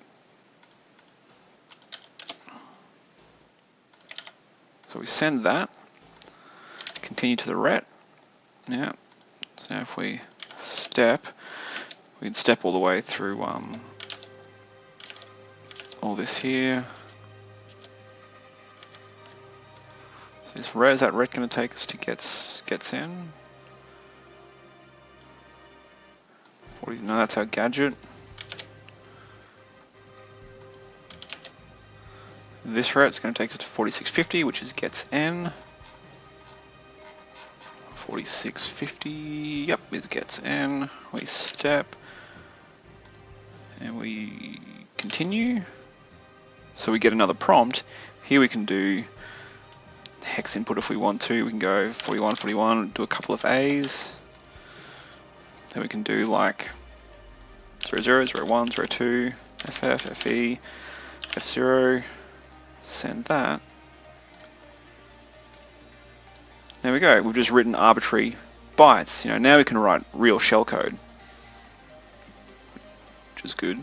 Then after the getSend finishes, we need to find a way to send execution to FF90. I'm sure there's a better way of doing this level, but I'm too invested in this solution now to turn back and find out what the simple solution is. How do we get execution to go to FF90? How do we? This is where Pritchard's idea of calling a register would be good. Can we call R4? 84, no we can't.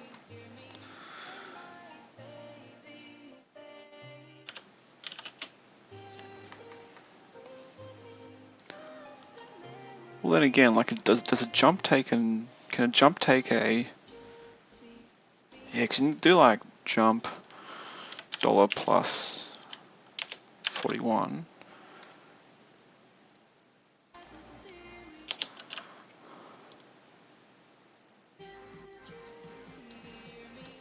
Jump 1, jump 2, jump 3, jump dollar plus 3.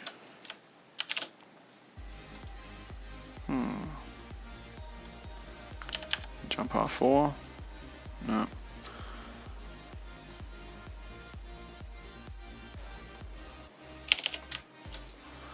How do jumps work?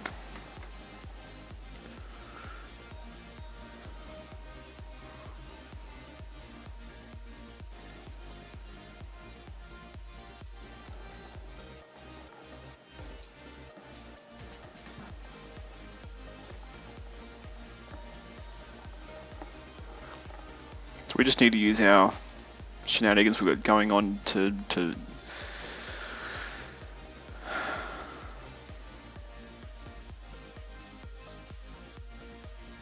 we just need to write to a better place. Can we move R4 to R15?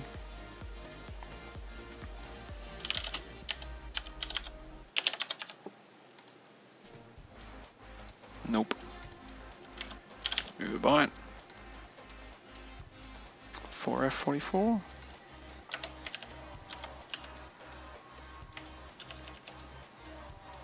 Yeah, we can do that. Okay. We can move byte from R4. We can control R4, so we can put an alpha num byte in R15.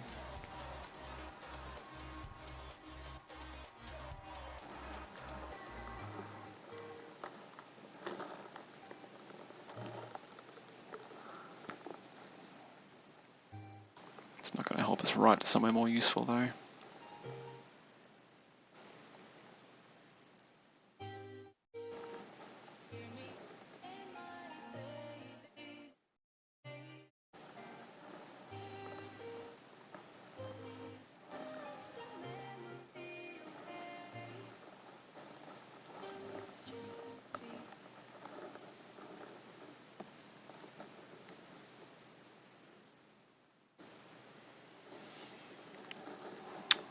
What do we do? What do we do? How do we control flow to here?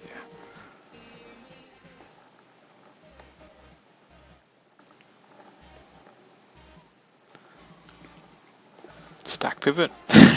And put another non-alpha num safe ROP chain here. Do we just stack pivot all our way up? Like, can we add to SP?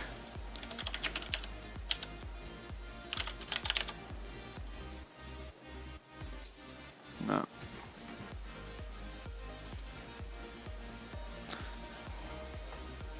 Can we pop SP? Hey, we can pop SP! That's not going to help us though, because then we'd have to put the address we want to pivot to on the stack anyway. But we can pivot the stack to an alpha num safe location. Oh, could we pivot the stack? If we pivot the stack, we use an alpha num pointer to point to the address FF8, I pointed to FF90, pivot the stack to it, and then have a ret happen. Maybe. Is there an FF90 pointer? Probably not. Almost certainly not. Let's find FF.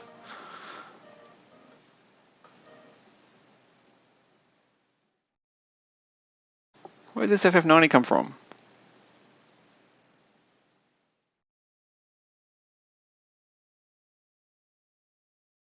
It's not alpha num safe anyway.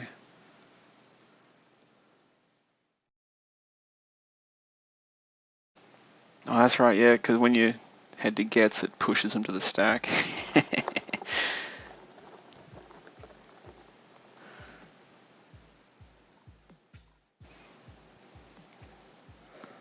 That's funny. That's way too funny.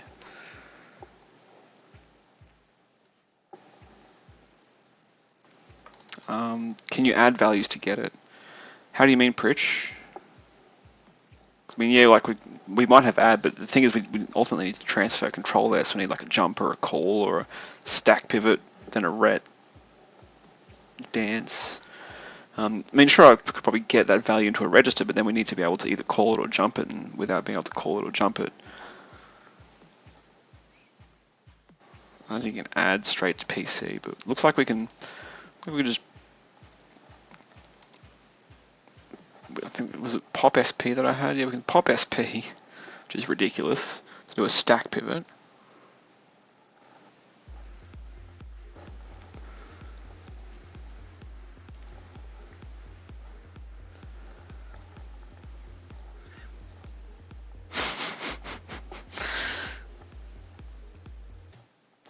For example, like this is what a stack pivot would look like.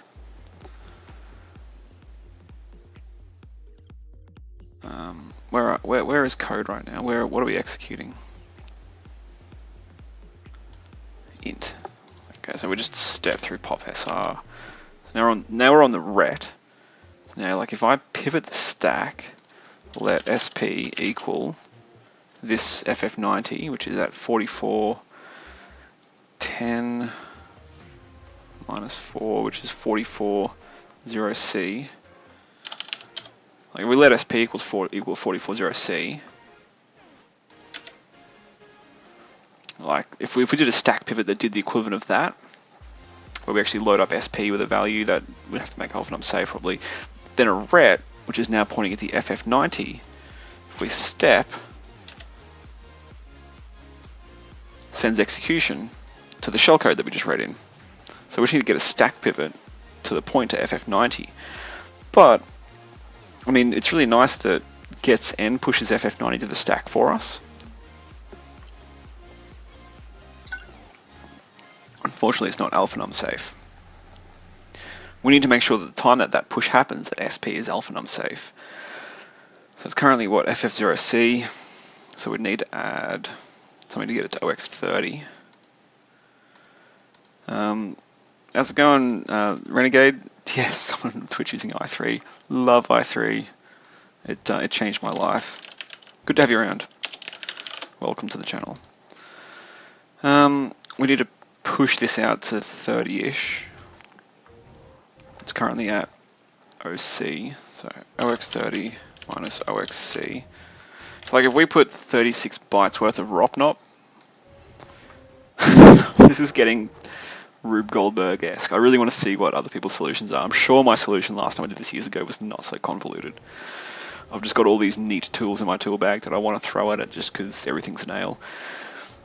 If we can use some ROPNOPs to push this pointer that gets pushed to the stack, 36 bytes worth of ROPNOP will be sweet. Let's find an alpha num safe for ROPNOP. A ROPNOP is just a pointer to ret, basically. Which means that you'll just keep on ret, and you'll keep returning to a return, and the stack will slide along for you.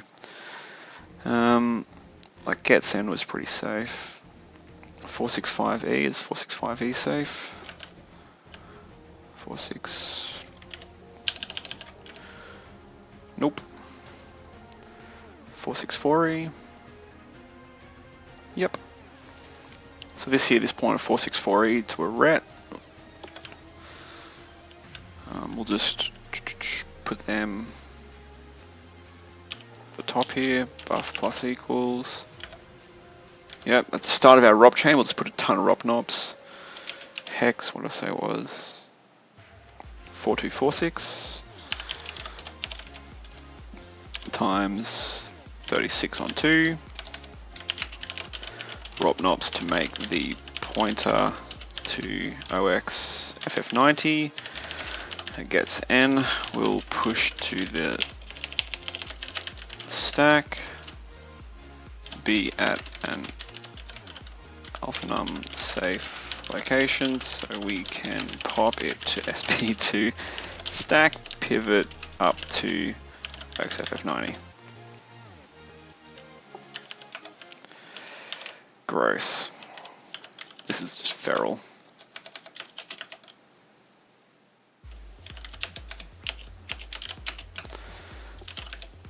This is getting really out of hand.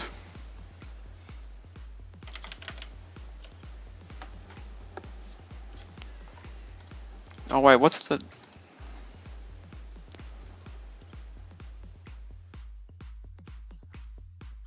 Where am I going with this anyway? Yeah, we can pop SP, but...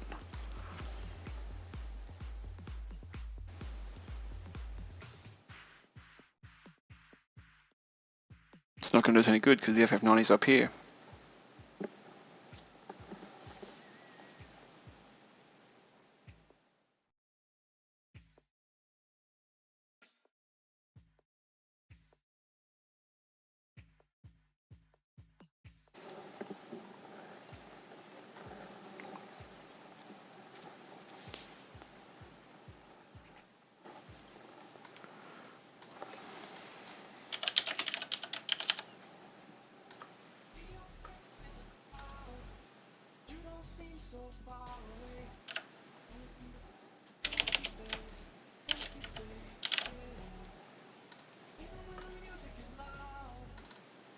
Oh. Yeah, that was kind of useless anyway, I think.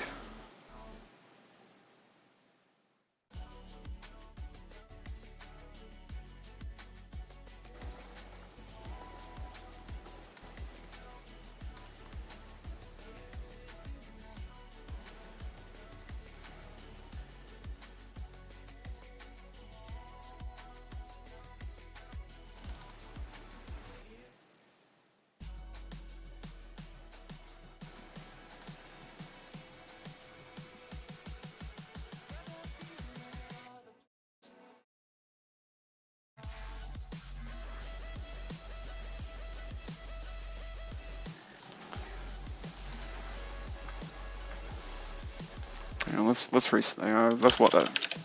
I'm confused. Let's reset. Okay, hold on. Getting a bit carried away here. Let's grab that.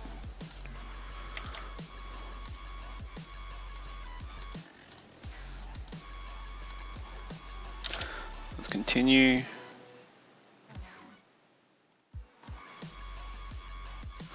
Continue again. So here's the opportunity we get to read stuff in to way up in memory. Let's go and read in AA. So we're in int. So we step, we return, step, add 6 to the stack pointer, step, and we return. Okay, no, we're sweet. So here's our 40, at 4430, which is alpha safe. We're back in the chain again. So now, yeah, okay, we're good. We're good. Now we can put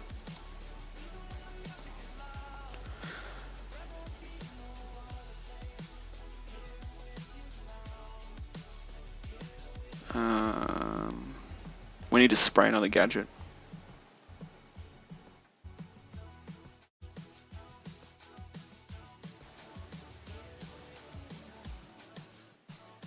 We're running out of room.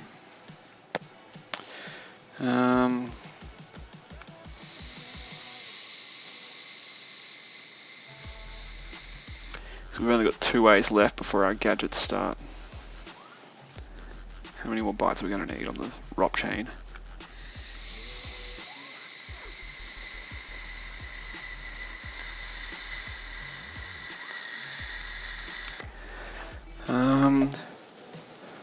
Starting to paint myself into a corner here.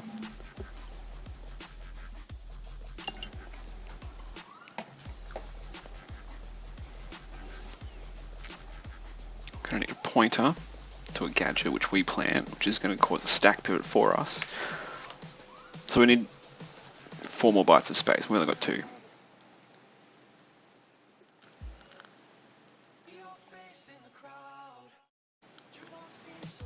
Yeah.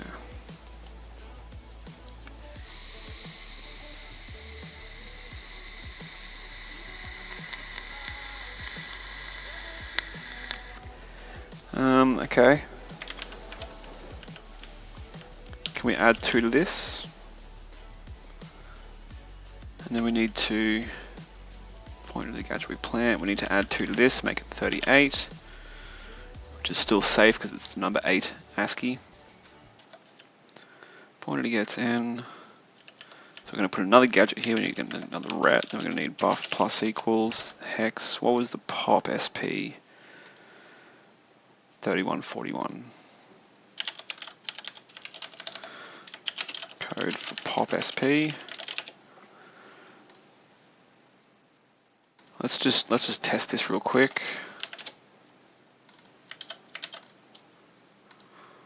Reset that. Continue. Put that there. Continue. Continue.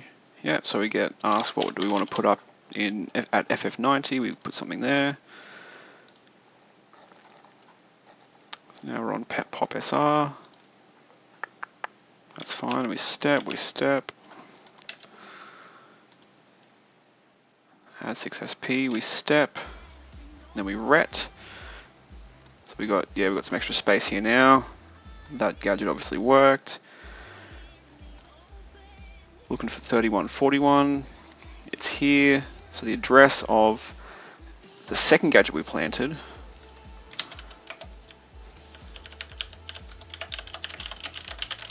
So we'll call this gadget 1. Call this gadget 2. This is pointed to the gadget 1 we plant. We need to go buff plus equals hex. We need a pointer to this here, which won't be ASCII safe, will it?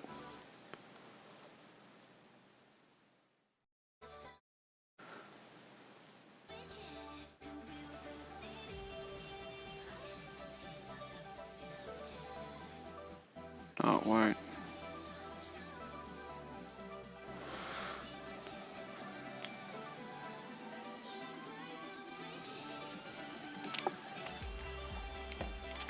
We need to push it out to 44, 41, I'd say. Yeah, we do.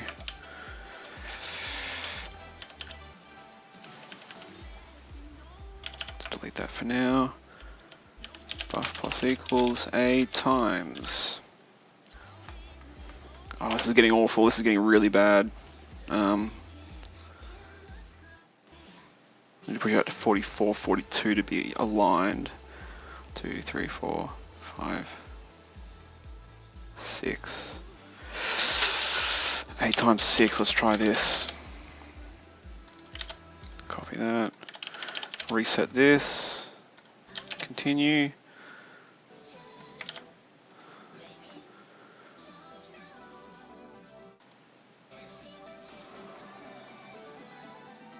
Continue. Continue. Fingers crossed this still works. Okay, it looks like it's still good. Let's go and send ABCD. And then we step, step, step. We're about to ret. Stack point is here. And our gadget, which is 3141, now appears at 44, 42, which is safe. So now we have to go and put a pointer to that.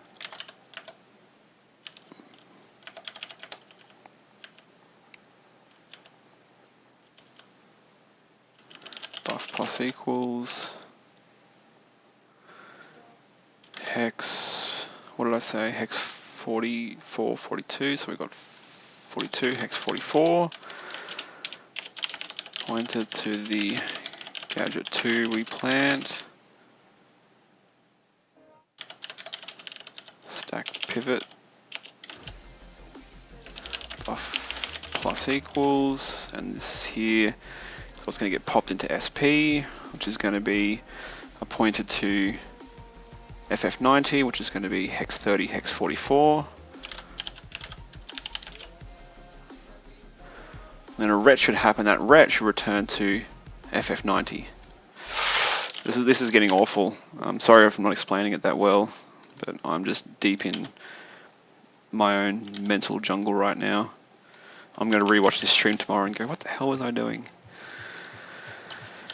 Let's see how we go. Send that. Continue. Continue. Let's go and put a bunch of A's up at FF90, send that. We're going to step and just watch this. We're going to return, going to add. So we're going to return to 44, 42, which should be the pop SP ret. So we step, yep, here's our pop SP. So it should pop. Stack pointer is pointing to a 4430, should pop 4430 into the stack pointer, which is a pointer to FF90. Next step.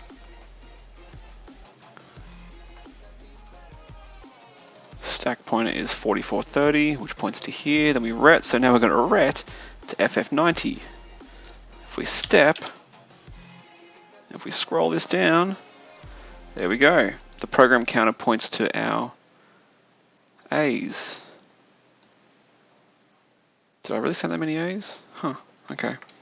Alright, so now we've got the ability to execute arbitrary shellcode. Because we can send non-alpha characters up here. So we've got execution of arbitrary shellcode, finally. What do we want to do for our shellcode? Let's reset. Let's go and grab the interrupt code. We just want to push OX7F and then call interrupt. Let's copy this. Let's go and change this to print first input.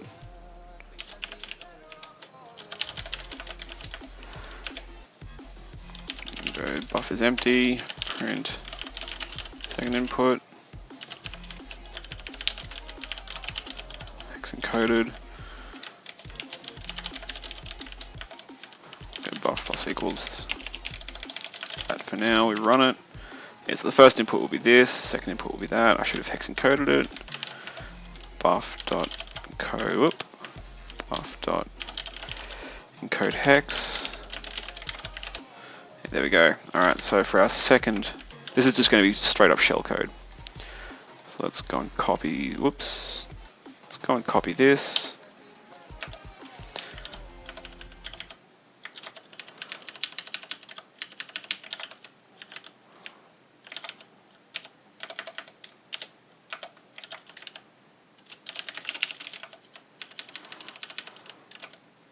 Oops.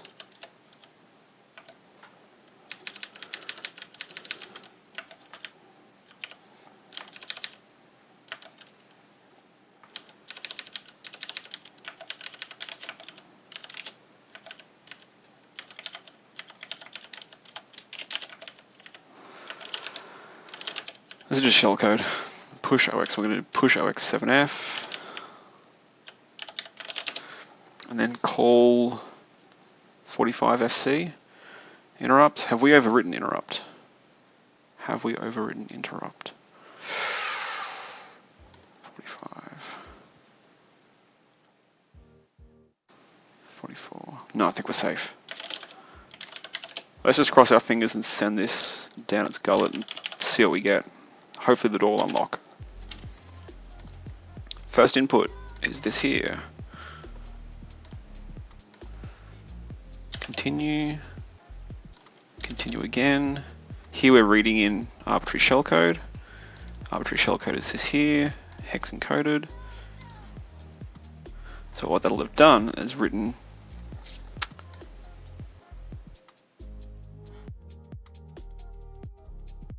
yep, okay. That there's push 7F.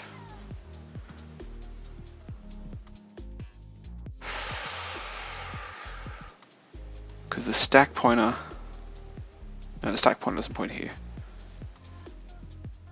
No, we're safe. Push 7F, and then call the interrupt function. All right, let's step through this. So we're still finishing off the gets end that we just did. Step, step, step, step. Ah. Oh no, we're good. Yep.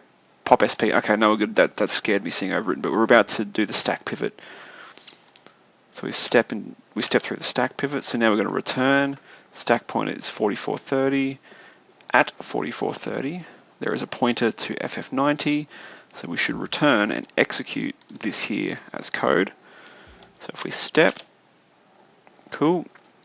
Program counter points to push 7F. Step, call 45FC. I've got a good feeling about this. 45FC.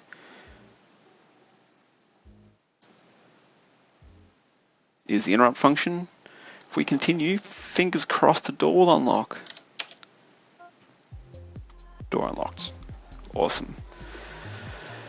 Whew. So the reason why we had to go through all that trouble was because this here is not alpha num safe. We wanted to basically create a mix of ROP chain and spiking the stack with our own custom gadgets, one of which was moving a byte from R4 to R14. The other gadget was a stack pivot, basically a pop SP, so we can perform a stack pivot, so we could pivot the stack back to the pointer that we've got written by gets end to what we gets end up in memory. And then up in memory, up the top of memory, it was easy mode. We could go and put arbitrary bytes, like things like null bytes, which we wouldn't have been able to do with the constraint of only being able to send alphanumeric characters.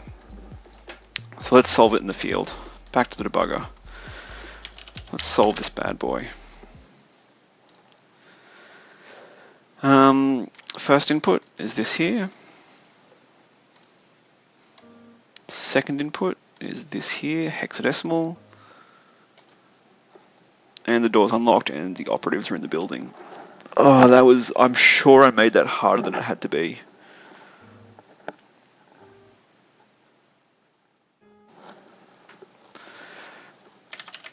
There's the finished exploit. There you go. So So what we sent was enough ROP knobs to basically put the pointer that gets in pushed to the stack at an alpha nom safe location so that we can pivot to it. Yuck. We then had a pointer to it. So this here is like a traditional ROP chain. We had a pointer to a pop R4. We put this into R4, which was basically a pointer to something that was near an FF90 already in memory. Had some junk to account for this add 6. This pop R4 meant that we put 3030 into R4. Gadget 1 moved the lowest byte from R4 to R14, so we control both R15 and R14. Pointer to gets in. Gets in let us write this here up to OX FF90. So we put FF90 into R15 using this here by putting into R4 a pointer to something that is already near to an FF90 already in memory. So we gets end to FF90, which was this here.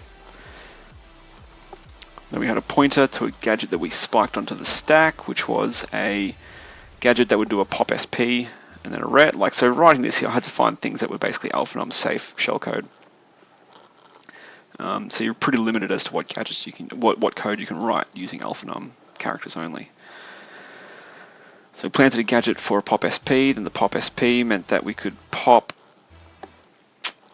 this here into SP, which is a pointer that gets n wrote, because gets n writes a pointer to where we wrote this to, so we can basically return to it, execute an interrupt 7f, call interrupt interrupt OX7f, and the door unlocks. Hopefully that makes sense. I appreciate that I took some really twisted turns there. I'm sure I made that harder than it had to be. Stuff like this here and this here are awful hacks. If I was to tidy this up, I'd go back through it and simplify a few things, but it works. The door unlocked. So if you followed along with half of that, then well done, because I did not do a good job of explaining it or doing it in logical order, but that's breaking computers for you. Any questions about how that worked? I'm sure you'd have lots, but if there's anything that's not clear about how ROP chains work, or why I did some things, then let loose. But now that I'm out of the zone, I'll catch up on chat. Yeah, love i3. i3 gaps. Yeah, I've seen some really nice screenshots of people running i3 gaps. I mean, I do like my wallpaper to sell you things, consumerism, and a little bit of vaporwavy. But like, yeah, I've thought of using i3 gap, but when I do stuff like this, I kind of like maximizing my screen real estate. And I do like my wallpaper, but not enough to sacrifice pixels to it. But I have seen some people do some really nice things with i3 gaps. So if people are interested in rising their i3, definitely check out i3 gaps. Balls with ROP chains, indeed. It is messy as all shit. Thank you, Barney. Look, I'll send you a copy. You can clean it up for me. Sounds like you volunteered. But yes, it is messy.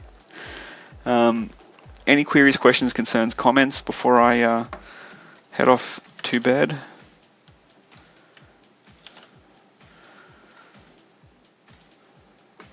Ew, yeah.